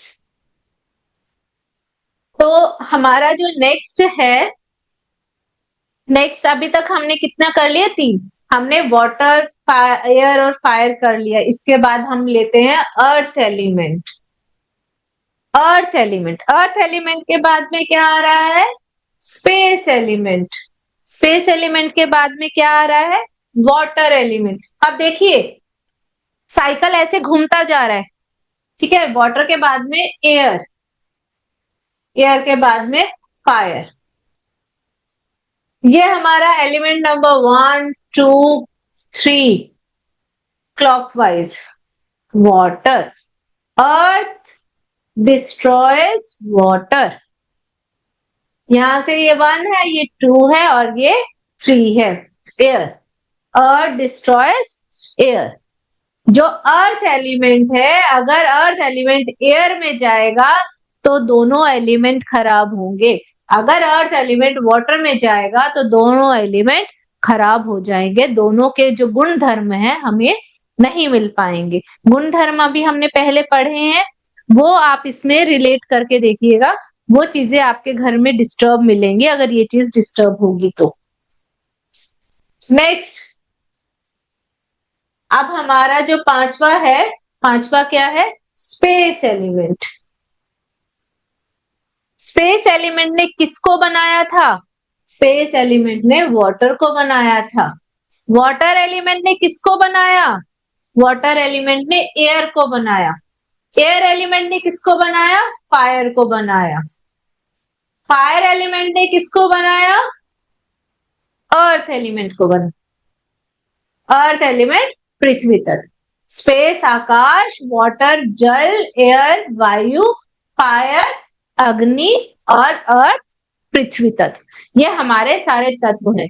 स्पेस को हमने 1 नंबर दिया, वाटर को 2 दिया, एयर को 3 दिया। इधर से ये 2 हो गया, इधर से ये 3 हो गया। Clockwise element is third element air element. Air element. Space destroys air element. Anti clockwise third element is fire. Fire. तो ये हमारी थ्योरी ऑफ डिस्ट्रक्शन थी कि कौन सा एलिमेंट किसको डिस्ट्रॉय करता है।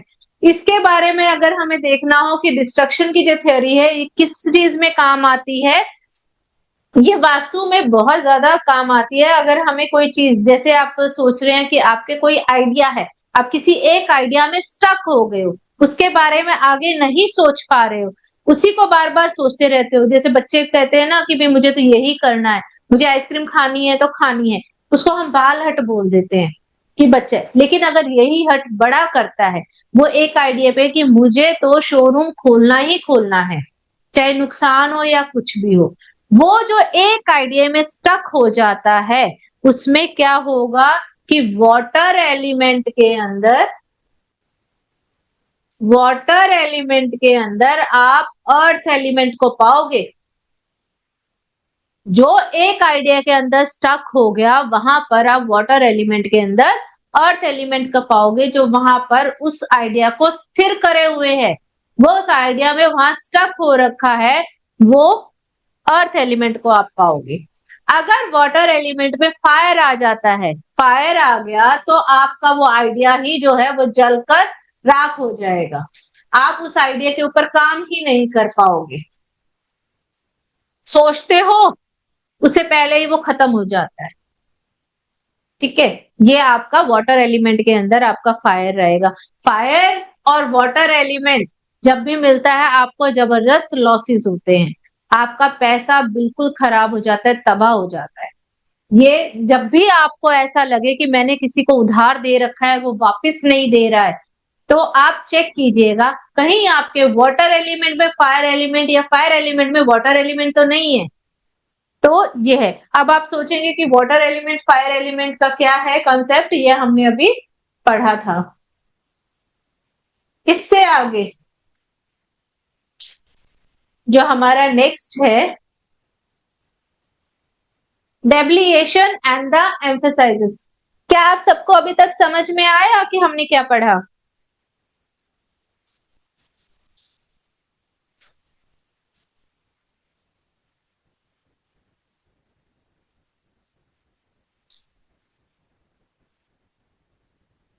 ठीक है, अब हम ना डेबिलिएशन के बारे में और एनहेंसमेंट के बारे में पढ़ते हैं। डेबिलिएशन, डेबिलिएशन का मतलब है दब जाना, दबाना। एनहेंसमेंट का है बढ़ाना, कौन किसको बढ़ा रहा है, कौन किसको घटा रहा है। ये कॉन्सेप्ट है पेरेंट चाइल्ड का कॉन्सेप्ट, पेरेंट चाइल्ड का कॉन्सेप्ट। अब ये कैसे कॉन्सेप्ट है, ये हमें अभी हमने देखा था कि पहला एलिमेंट है वाटर, दूसरा एलिमेंट है हमारा एयर, तीसरा एलिमेंट है फायर, अर्थ एंड स्पेस। जो एलिमेंट जिसको बना रहा है क्लॉकवाइज जा रहा है, क्लॉकवाइज जा रहा है, वो उसको बढ़ाता है। क्या करता है? क्लॉकवाइज जो है वो इसको डेबिलिएशन में आ जाता है। सॉरी, ये जो है इनको बढ़ाने का काम करता है, क्लॉकवाइज बढ़ाना। वाटर एयर को बढ़ाएगा, एयर फायर को बढ़ाएगा, फायर अर्थ को बढ़ाएगा, अर्थ स्पेस को बढ़ाएगा, स्पेस वाटर को बढ़ाएगा।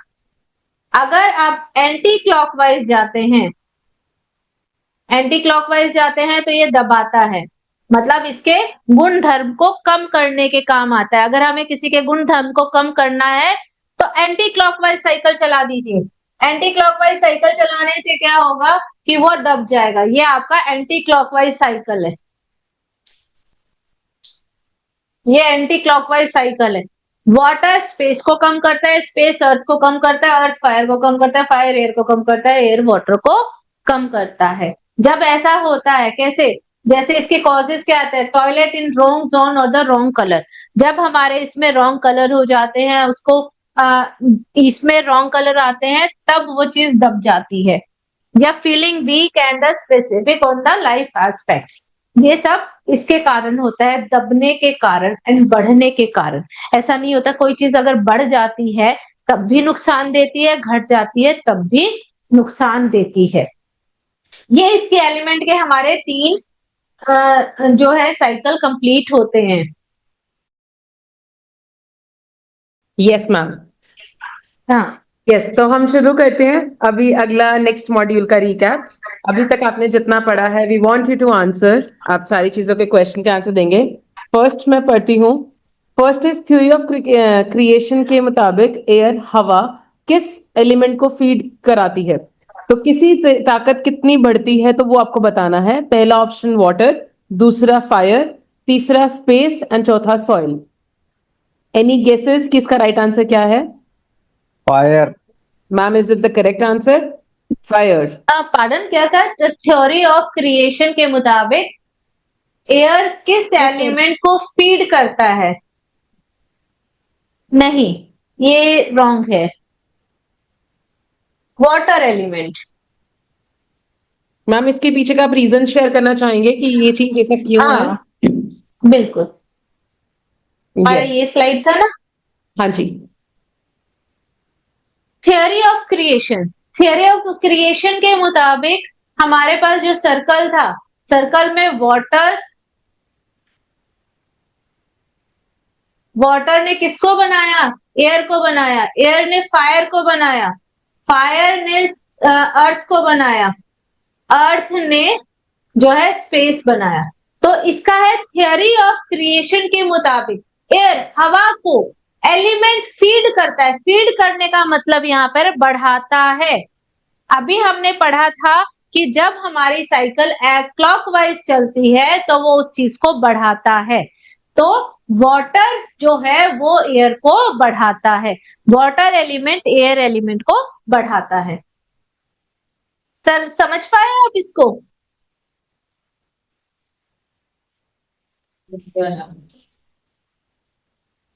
हाँ, नेक्स्ट। जब कोई एलिमेंट अपने एनिमी यानी दुश्मन जोन में होता है तो उसे क्या कहते हैं? Destruction cycle. मैम उसे ऑप्शन क्या कहते हैं? 2, she has answered option 2, destruction cycle. Destruction cycle, yes, correct. Okay, तो moving on to third question, water element किन दो चीजों को डिस्ट्रॉय करता है, किन दो चीजों को नुकसान पहुंचाता है? पहला ऑप्शन है एयर एंड स्पेस, दूसरा है सॉइल एंड स्पेस, तीसरा है fire and earth and fourth है only space. See fire and earth. Correct. Sir काफी वास्तु कंसल्टेंट लगते हैं आप भी। बहुत अच्छा है, सर को ना हम अपने नेक्स्ट वेबिनार में इनवाइट करेंगे।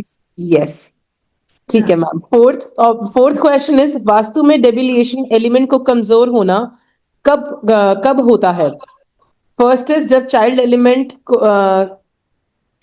चाइल्ड एलिमेंट का पर्टिकुलर एलिमेंट में लाया जाए, जब चाइल्ड एलिमेंट को पर्टिकुलर एलिमेंट में लाया जाए, रोज पूजा करने से, सफाई रखने से, लाइट ऑन करने से।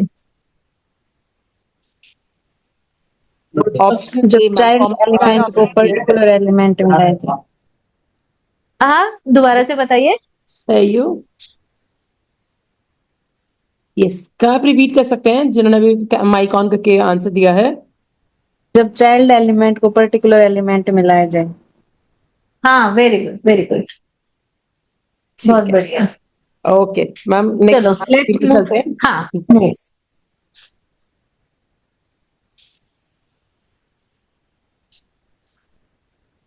ये है डायरेक्शन एंड एंट्रेंस। अब हमारे अपने जो नेक्स्ट मेन टॉपिक्स हैं डायरेक्शंस एंड द एंट्रेंसेस की। डायरेक्शंस कितनी होती हैं, क्या होता है, और एंट्रेंसेस कितनी होती हैं, उसके बारे में अब हम आगे पढ़ते हैं।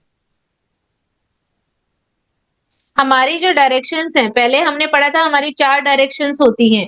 4 डायरेक्शंस हमारी कौन कौन सी थी? North, south, east and west. जो हमारे 0 डिग्री पे, 90 डिग्री पे, 180 डिग्री पे और 270 डिग्री पे था, जो हर एक से 90-90 डिग्री की दूरी पर है, वो हमारा यहाँ पर था। नॉर्थ डायरेक्शन किससे रिलेटेड है? ग्रोथ से, करियर से, मनी अपॉर्चुनिटीज से। जो नॉर्थ डायरेक्शन है वो इन चीजों से रिलेटेड है। इसके बाद में जो हमारा नेक्स्ट डायरेक्शन आता है वो आती है north north east. North north east direction को हॉस्पिटल ऑफ योर हाउस कहा जाता है। हॉस्पिटल का मतलब क्या है? अगर हम यहाँ पर इस जोन में दवाइयां रखते हैं तो वो दवाइयां बहुत जल्दी से लगती हैं। हेल्थ, हमारी हेल्थ इसी जोन से आती है, हमारा इम्यून सिस्टम इसी से आता है। अगर ये स्ट्रांग होता है ये जोन एनएनई, नॉर्थ नॉर्थ ईस्ट, जब ये स्ट्रांग होता है तो हमारी हीलिंग पावर, किसी चीज को हील करने की पावर हमारी बढ़ जाती है। नेक्स्ट जोन हमारा आता है नॉर्थ ईस्ट जोन। इसका हमें बताया कि ये वास्तु पुरुष का हेड है। वास्तु पुरुष के हेड होने के कारण यहाँ पर हमारे को क्लियरिटी मिलती है, हमारा विजन जो है वो क्लियर होता है, हम अपनी चीजों के बारे में स्ट्रेट फॉरवर्ड सोच पाते हैं। ये mind, health and vision and clarity का जोन है। इसके बाद हमारा आता है ईएनई जोन। ईएनई जोन जो है वो किस लिए है? एंटरटेनमेंट। हम जहां पर खुश मौज मस्ती का जो एरिया है वो ईएनई जोन है। फन, जॉय, रिफ्रेशिंग एनर्जी, ये जो है ईएनई जोन का कारक है।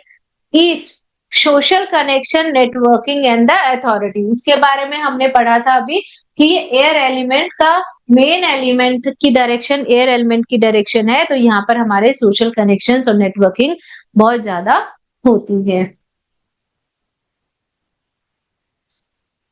हमारा जो नेक्स्ट स्लाइड है वो क्या कहता है, साउथ साउथ ईस्ट। हमारे बाद में जब ईस्ट के बाद जो हमारी डायरेक्शन आती है वो साउथ साउथ ईस्ट डायरेक्शन होती है। ये वो जगह थी जहां पर पुराने टाइम में दही दूध को मथा जाता था, घी निकाला जाता था। मथना मतलब एनालिसिस करना, किसी चीज के बारे में सोचना, उसके बारे में सोचकर उसका सही डिसीजन लेना। अगर ये डायरेक्शन हमारी सही होती है तो हम अपने सारे एनालिसिस को सही कर पाते हैं।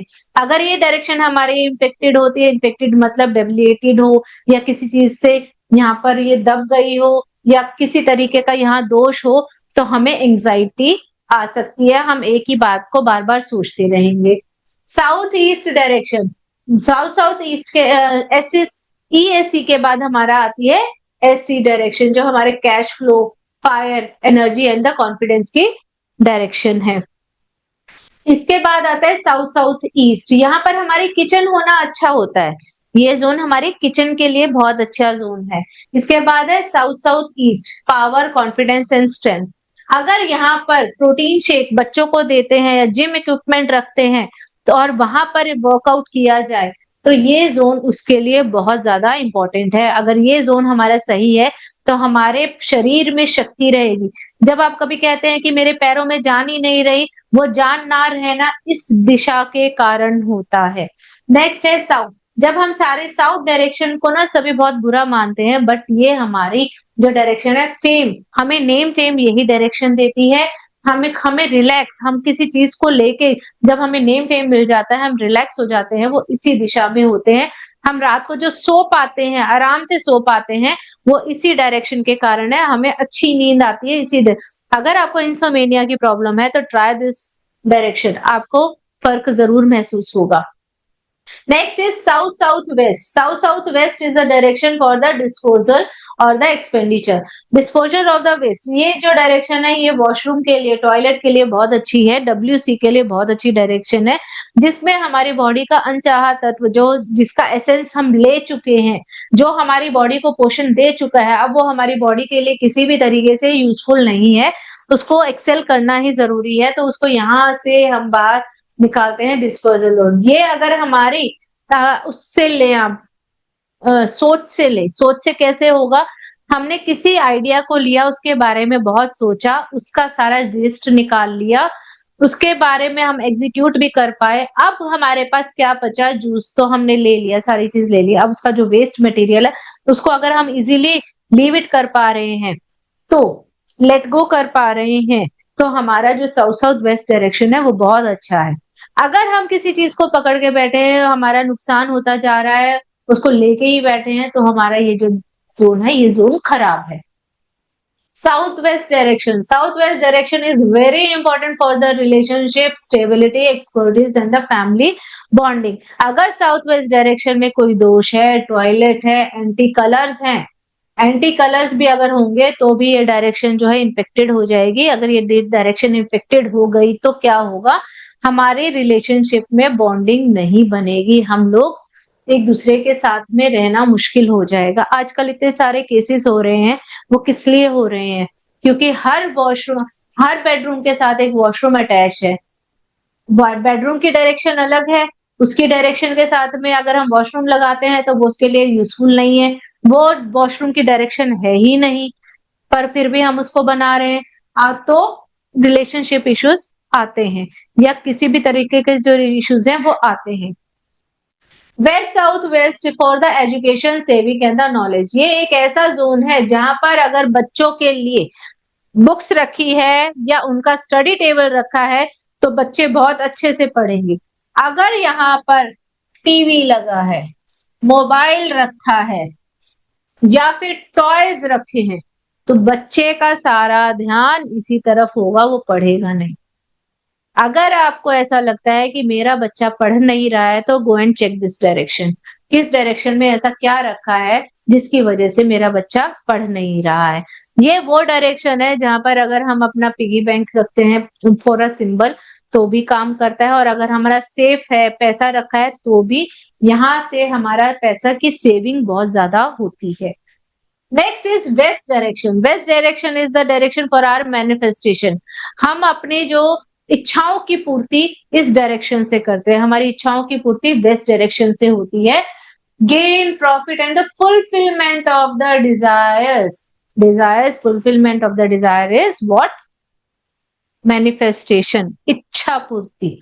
ये हमारी वेस्ट डायरेक्शन से होती है. अगर ये हमारी डायरेक्शन अच्छी है तो हम अपनी मैनिफेस्ट को बहुत अच्छे से कर सकते हैं, उसको एग्जीक्यूट कर सकते हैं. अगर हमारी ये डायरेक्शन इन्फेक्टेड है तो क्या होगा?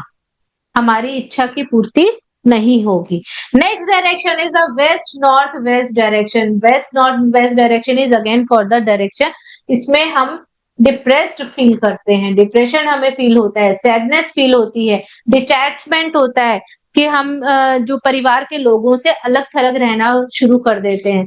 पुराने जमाने में यहाँ पर कोप भवन बनता था. कोप भवन मतलब जहां पर अपने जो रानियां थी वो रो धोकर अपने सारे ग्रीवेंसेस को निकालकर बाहर आ जाती थी. कोप भवन बोला जाता था. जैसे रानी केकई जो है कोप भवन में गई थी और वहां पर राजा दशरथ को उनकी बात माननी पड़ी थी. ये डायरेक्शन में अगर हम कुछ टाइम के लिए रुकते हैं तो हमारे जो डिप्रेशन के जो कारक होते हैं, जो चीजें होती हैं, वो यहाँ पर हमारे बैठने से वो चीज निकल जाती है. हम उससे सॉर्टेड हो जाते हैं. और यहाँ पर अगर हम सोते हैं तो हम उस थॉट से निकल ही नहीं पाते कि ऐसा हो गया वैसा हो गया. उसी थॉट में उलझे रहते हैं, हमें डिप्रेशन होता है. Next is north west direction. North west direction हमने सबसे पहले पढ़ा था कि सपोर्ट की डायरेक्शन है. अगर हमें बैंक से, गवर्नमेंट से सपोर्ट लेना है तो हमारी ये डायरेक्शन बहुत अच्छी होनी चाहिए. आप ये सोचते हैं कि आपको अपने घर के किसी बंदे से सपोर्ट बहुत अच्छा चाहिए तो आप वहां पर इसको बिठा भी सकते हैं, फोटो लगा सकते हैं. Next direction, the last direction is the north north west direction. This direction is for the attraction. आपका सामान अगर कोई बिक नहीं रहा है तो आप इस डायरेक्शन में उस सामान को रख दो. लोगों का क्रेज उस सामान की तरफ बढ़ने लगेगा. अब आप ये पूछेंगे कि ठीक है, हमने सामान के रिलेशन में पढ़ दिया तो यहाँ पर और क्या है, बच्चों के रिलेशन में क्या है. अगर कोई आपका यंग बच्चा है जिनकी अभी अभी शादी हुई है, उनको आप इस जोन में रखो. उन कपल की आपस की बॉन्डिंग बहुत अच्छी बनेगी. ये जोन इन सब चीजों के लिए बहुत ज्यादा मैटर करता है. अगर आप इस चीज का स्क्रीनशॉट लेना चाहते हैं तो आप इसकी स्क्रीनशॉट ले सकते हैं. ये बहुत अच्छे पॉइंट्स हैं जो हमने निकाले हैं. आप इसके बाद इसका स्क्रीनशॉट ले सकते हैं.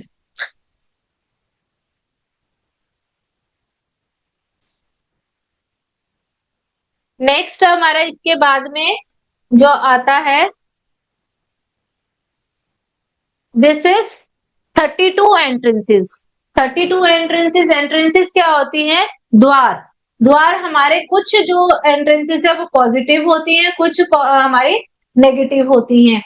पॉजिटिव डायरेक्शंस क्या होती हैं? हमारे पास में हर डायरेक्शन के 8 पद होते हैं. हर डायरेक्शन के, यानी कि नॉर्थ के 8 और ईस्ट के 8, साउथ के 8, वेस्ट के 8. N1, N2, N3, N4, N5, N6, N7, N8. ऐसे ही ईस्ट के होते हैं, ऐसे ही साउथ के होते हैं, ऐसे ही वेस्ट के. किसी भी डायरेक्शन का, चाहे वो नॉर्थ है, चाहे ईस्ट है, चाहे साउथ है, चाहे वेस्ट है, चारों डायरेक्शन का कोई भी हो, उसका 2 और 3 पद की अगर आपको एंट्रेंस मिल रही है, यानी कि आपको N3, N4, E3, E4, S3, S4, W3, W4, ये अगर आपको एंट्रेंसेस मिल जाती हैं, अपने घर के अंदर घुसने की जो एंट्रेंस है, आपका जो मेन डोर है और उसके बाद आपका कंस्ट्रक्टेड एरिया का मेन डोर है, अगर आपको इन ये एंट्रेंस मिल जाती है तो आपका आधा समृद्ध घर वो बन जाता है. आधा इसलिए कहा, उसके अंदर और क्या दोष है वो देखने पड़ते हैं. अगर आपको ये चीज मिल जाती है N3N4, E3E4, S3S4, W3W4, तो आपका आधा वास्तु हो जाता है। ये बहुत आराम से ड्राफ्ट्समैन निकाल के दे देते हैं आपके घर की डिग्री निकाल के, और ये चीजें निकल आती हैं। इनके अलावा जो और बाकी रह गए N1, N2, 5, 6, 7, नॉर्थ में हमें ना बहुत सारे पॉजिटिव पद मिल जाते हैं अलग अलग चीजों से रिलेटेड, इसीलिए हम नॉर्थ की बहुत ज्यादा रेमेडी नहीं करते, लेकिन ईस्ट की, साउथ की और वेस्ट की 3 और 4 को छोड़कर हम सबकी रेमेडी करते हैं। उसकी रेमेडी करनी जरूरी होती है। अगर आप चाहें तो आप इसका स्क्रीनशॉट ले सकते हैं कि कौन सी जगह का क्या है। इनके साथ में ना इनके देवताओं के नाम भी लिखे हुए हैं, ठीक है ना। तो हमारा अब जो नेक्स्ट है, moving towards the next direction, ये है जोनल स्ट्रेंथ एंड एनालिसिस। अब तक सबको समझ आ रहा है कि मैं क्या बोल रही हूँ?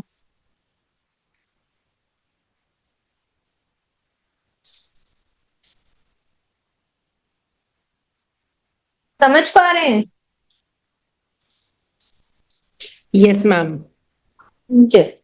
नेक्स्ट है हमारा concept of the zonal strength. Zonal strength है ये आपके घर के अकॉर्डिंग, जो आपका फिजिकल आपका घर बना हुआ है उसके अकॉर्डिंग, जो हमारे जो 16 जोन है, उस 16 जोन को जब हम डिवाइड करते हैं, 16 जोन को डिवाइड करने के बाद एक ऐसा सा बार चार्ट बनता है। इस बार चार्ट को बनाने का फॉर्मूला होता है। तो ये फॉर्मूला का जब हम यूज करते हैं तब ऐसी सारे जोन की स्ट्रेंथ निकल के आ जाती है। ये हमारी जो है एक एवरेज लाइन है। ये पर्पल लाइन जो है ये हमारी एवरेज लाइन है, ये मिनिमम लाइन है और ये एवरेज लाइन है, मैक्सिमम लाइन। इसके अकॉर्डिंग हम बताते हैं कि हमारी जोनल स्ट्रेंथ क्या है, कैसे हमारी जोनल स्ट्रेंथ निकलती है।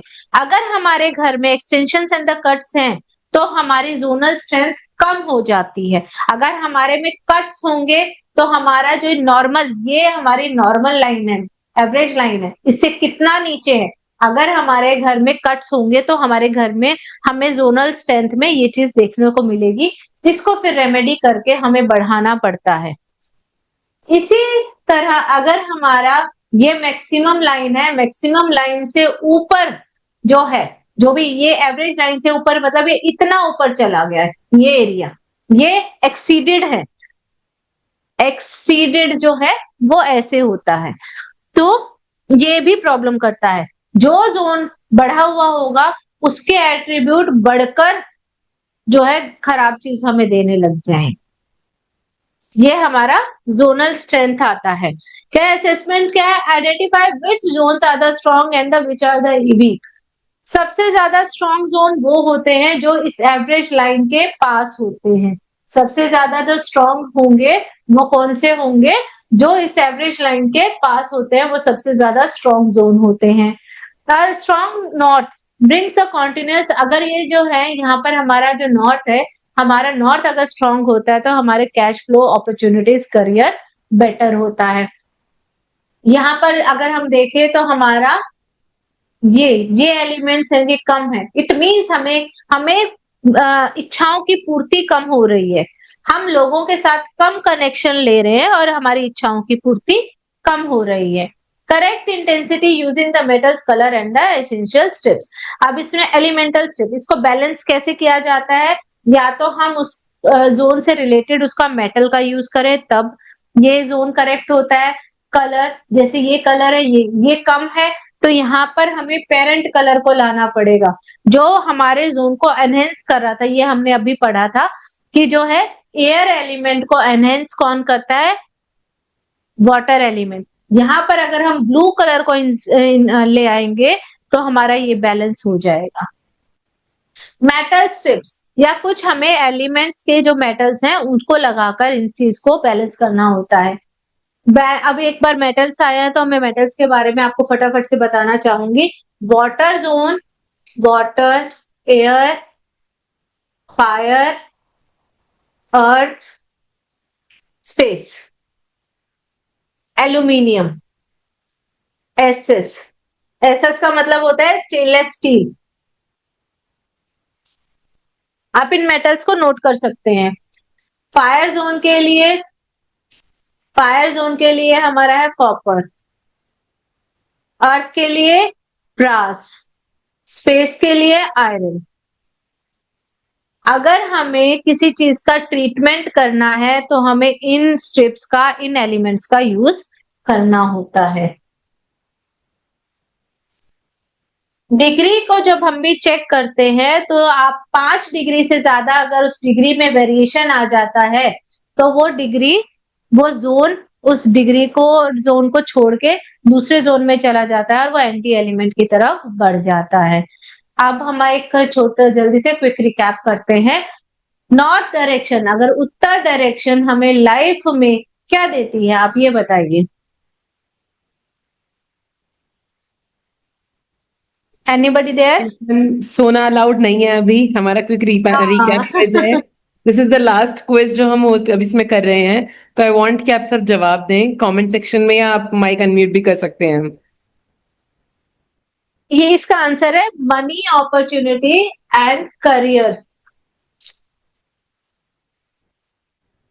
रिलेशनशिप और फैमिली बॉन्डिंग के लिए कौन सी डायरेक्शन सबसे ज्यादा इंपॉर्टेंट है? रिलेशनशिप आ गया, रिलेशनशिप आते ही आपके माइंड में क्लिक कर जाना चाहिए कौन सी डायरेक्शन और कौन से एलिमेंट की बात हो रही है।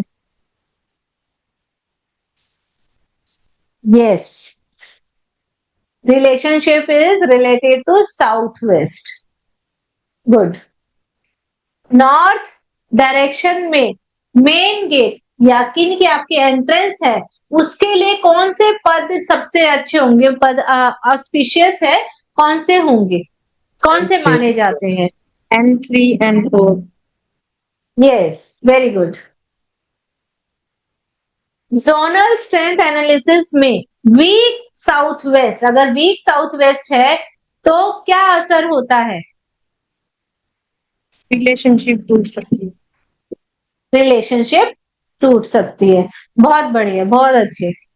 ये जो क्वेश्चंस है ना, ये क्वेश्चंस बहुत सोच समझ के बनाए गए हैं और वेल डन टीम, बहुत ही अच्छा काम है। बढ़ते हैं हम अपने अगले पे, इंटरनल स्पेस प्लानिंग। अगर अब हमें घर के अंदर की अगर प्लानिंग करनी है, आपके पास में 4 दीवारी है, उसके बाद की अगर प्लानिंग करनी है तो कैसे प्लानिंग होगी?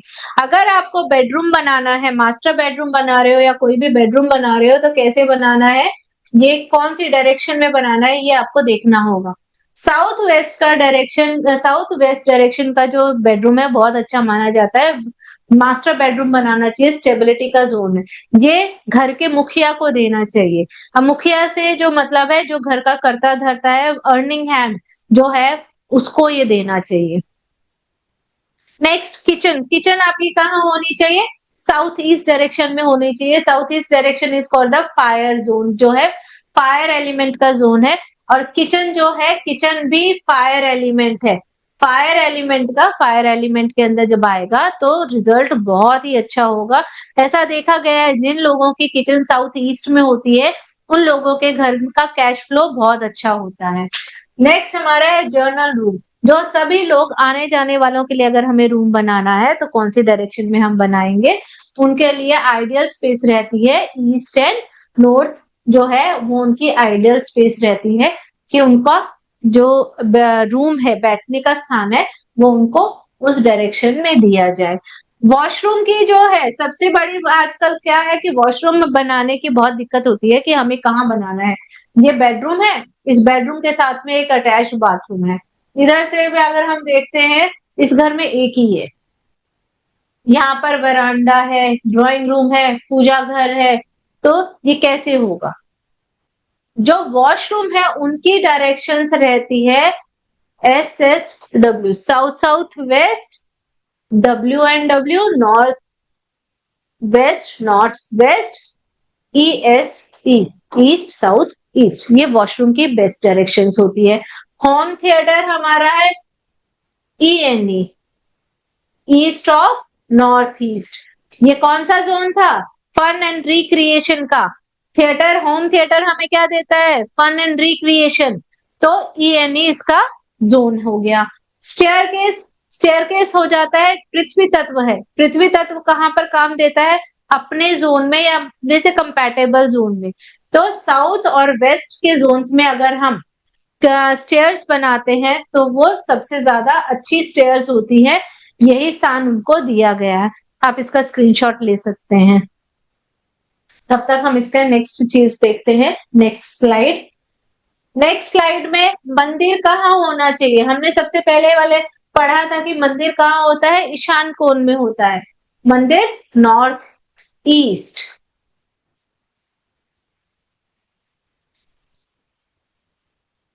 NNE east.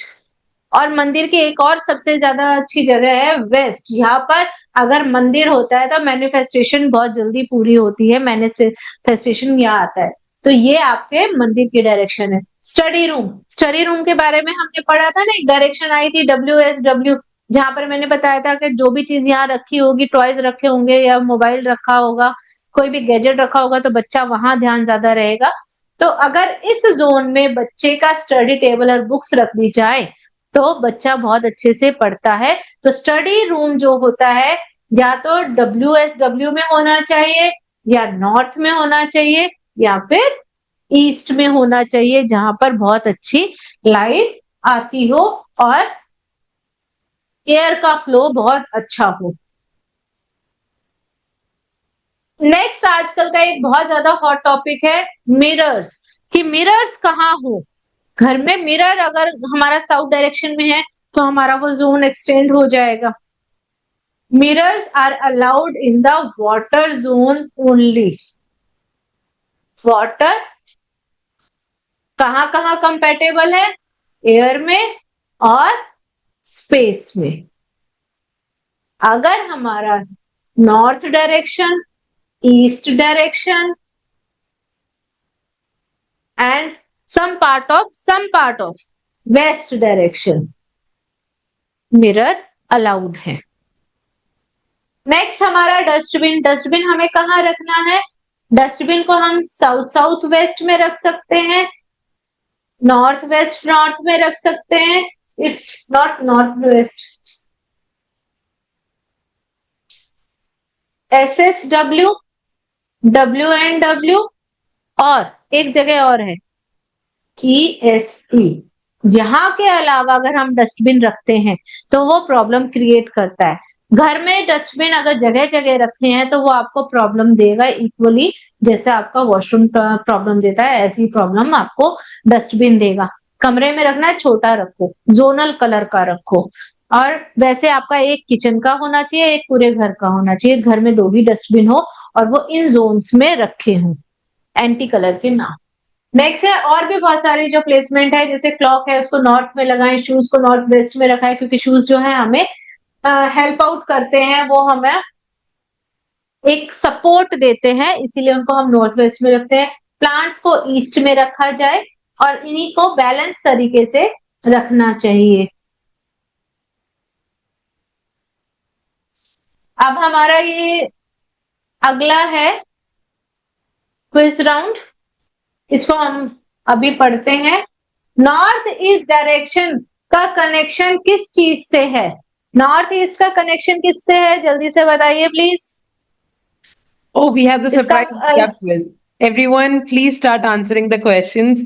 आप कमेंट में रिप्लाई कर सकते हैं चैट बॉक्स में, और या फिर आप माइक अनम्यूट करके बात कर सकते हैं।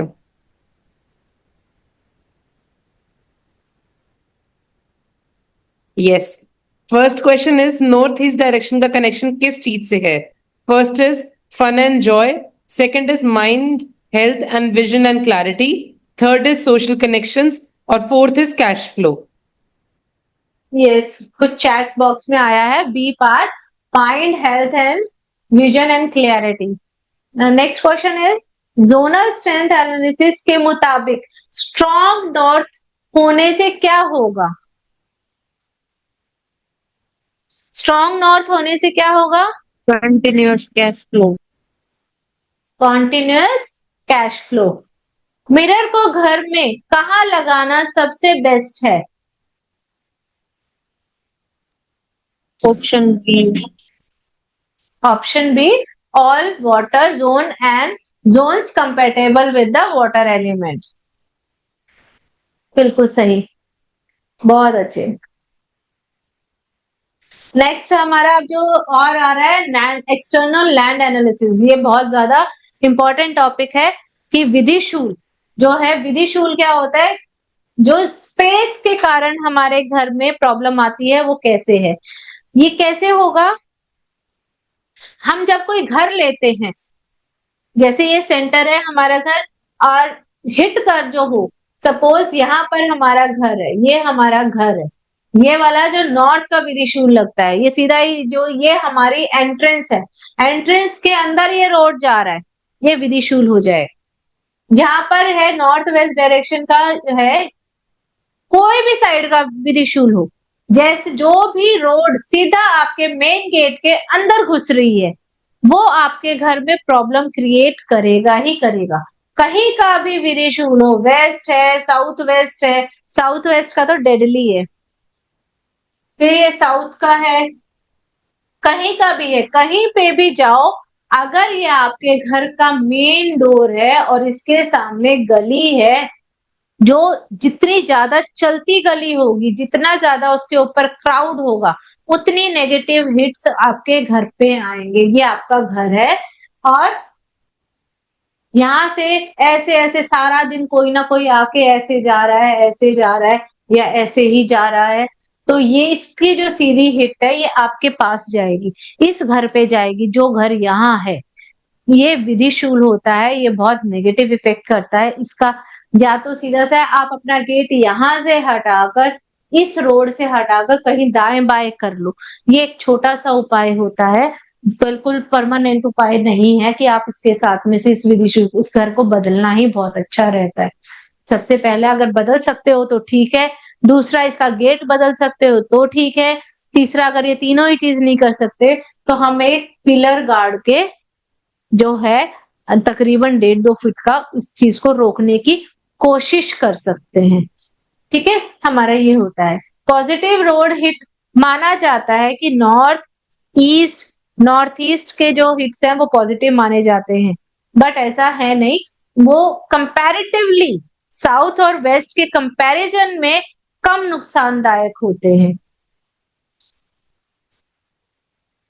विधिशूल अकर जब रोड जो है सीधा डायरेक्टली आपकी प्रॉपर्टी के अंदर हिट कर रही होती है, ये high concentration of the energy that can be benefited और द ये हार्मफुल हो जाता है, खराब कर देता है। Positive road hit north east and the east, और नेगेटिव जो है साउथ और वेस्ट के होते हैं, एनर्जी फ्लो को ये कम कर देता है, और जितना ज्यादा ट्रैफिक होता है उतना ज्यादा ये आपको प्रॉब्लम क्रिएट करता है। Next is the T point and the Y point.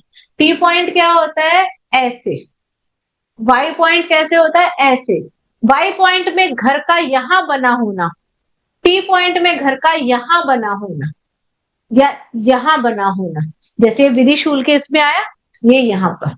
जैसे ये टी पॉइंट्स होते हैं, ये भी हमें बहुत ज्यादा इफेक्ट करते हैं, हमारी प्रॉपर्टी में अनस्टेबिलिटी को लेके आते हैं और एनर्जीज को डिसबैलेंस करते हैं, और जब एकदम से हिट आता है तो वो हमारी हेल्थ को प्रॉब्लम क्रिएट करता है, हमारी जो हम रेस्ट मोड में रहते हैं उसको प्रॉब्लम क्रिएट करता है।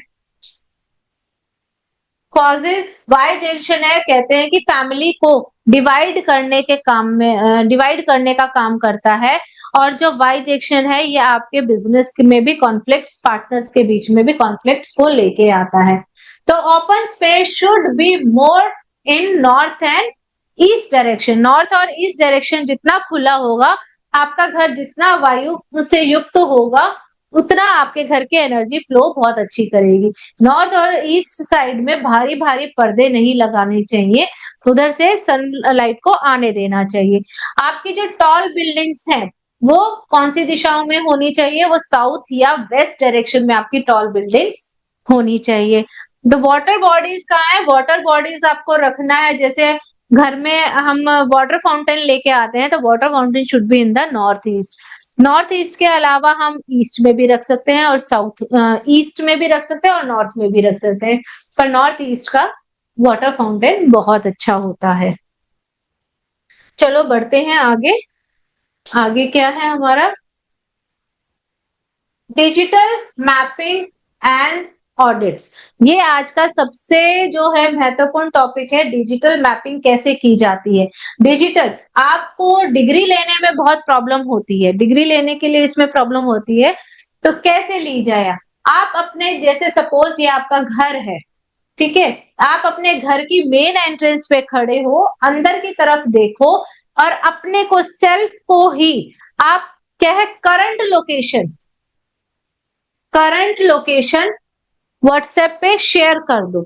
जैसे ही आप उसको करंट लोकेशन को शेयर करोगे, आपके पास में एक मैसेज आ जाएगा।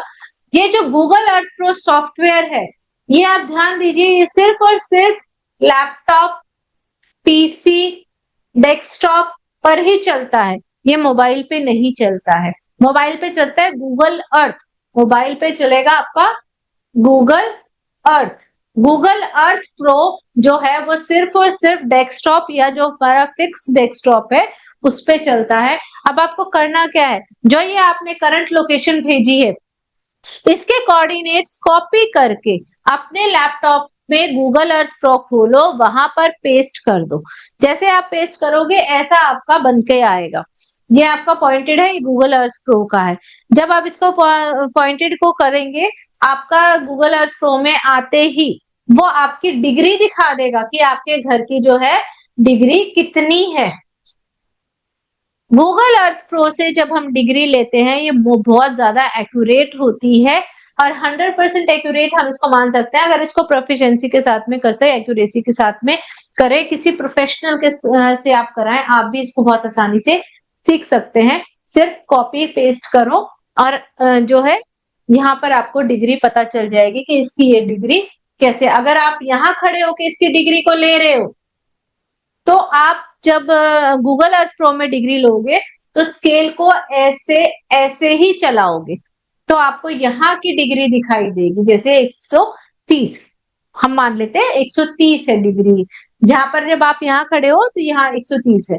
अब आप जब इसके ऊपर शक्ति चक्र लगाओगे, शक्ति चक्र अलाइन करने के लिए शक्ति चक्र पे जो 130 लिखा होगा उसको आप यहाँ अलाइन कर दो। अब आपकी सारी डायरेक्शंस एज इट इज निकल आएंगी। आप अपने घर के बारे में आराम से देख सकोगे कि कौन सी डायरेक्शन कहां पर है। ठीक है, ये मैनुअल जो कंपास होता है, मैनुअल कंपास में हमारे पास फिर भी त्रुटियां आ जाती हैं, गलतियां आ जाती हैं, मिस्टेक्स हो जाती हैं। गूगल अर्थ प्रो जो है साइंटिफिकली प्रूवन है और इस बहुत अच्छा टेक्नोलॉजी का यूज हम यहाँ पर कर सकते हैं। ये हमारा है how to take the centre of your house. अपने घर का सेंटर कैसे लेना है। ये आपके घर की 4 दीवारी है, ये एक सिंपल सा है, ये आपके घर की 4 दीवारी है, इनके कोनों को मिला दो, ये जो आया ये आपका सेंटर आ गया। दूसरा, अगर आप फ्लैट सिस्टम है आपके पास, ऐसा आपका घर है, तो क्या करोगे, यहां से इसको मिला दो। ठीक है,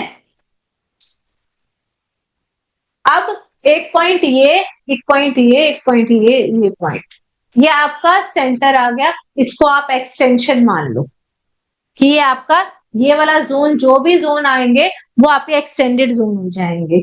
तीसरा है,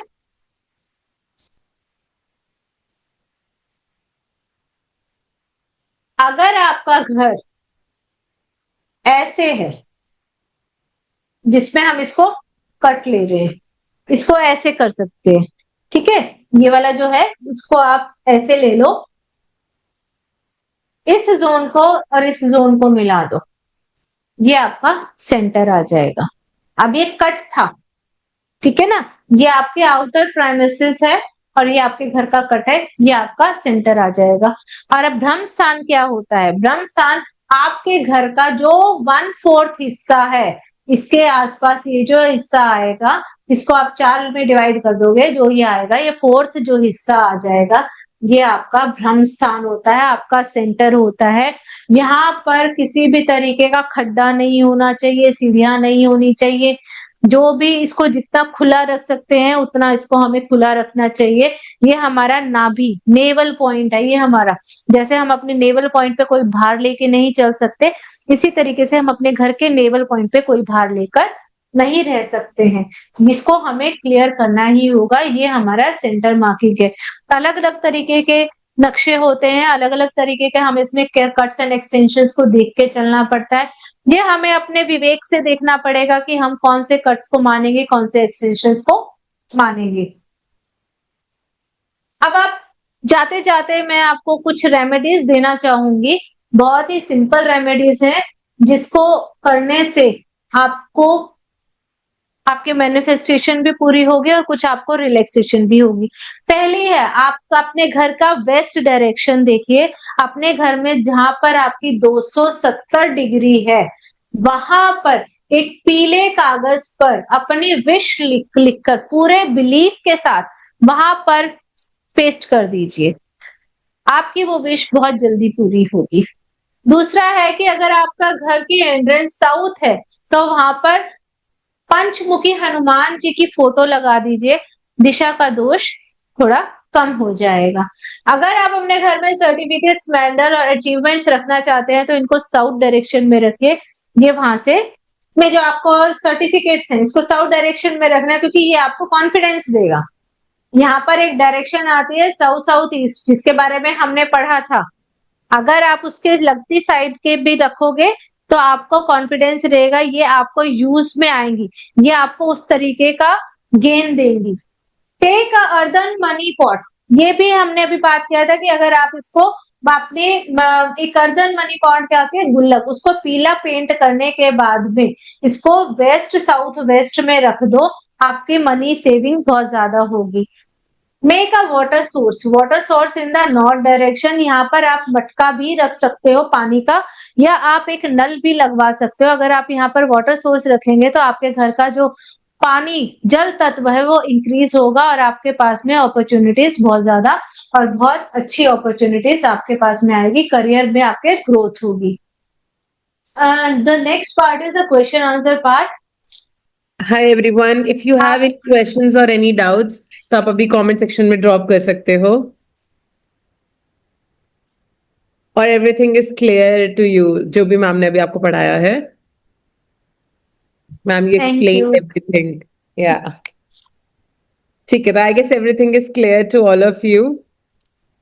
ठीक है, थैंक यू सो मच अभी तक आपका रुकने के लिए। एंड सेशन की रिकॉर्डिंग आपको यूट्यूब चैनल पे मिल जाएगी हमारे। We'll be sending you the link in the community जो आप लोगों ने ज्वाइन कर रखी है। एंड इफ एनीवन जिन्होंने ज्वाइन नहीं करी है, will send you the link, आप वो ज्वाइन कर सकते हैं। Thank you for being in the webinar. so class much, बहुत अच्छा है। Thank you so much ma'am. Thank you. Have a nice bye.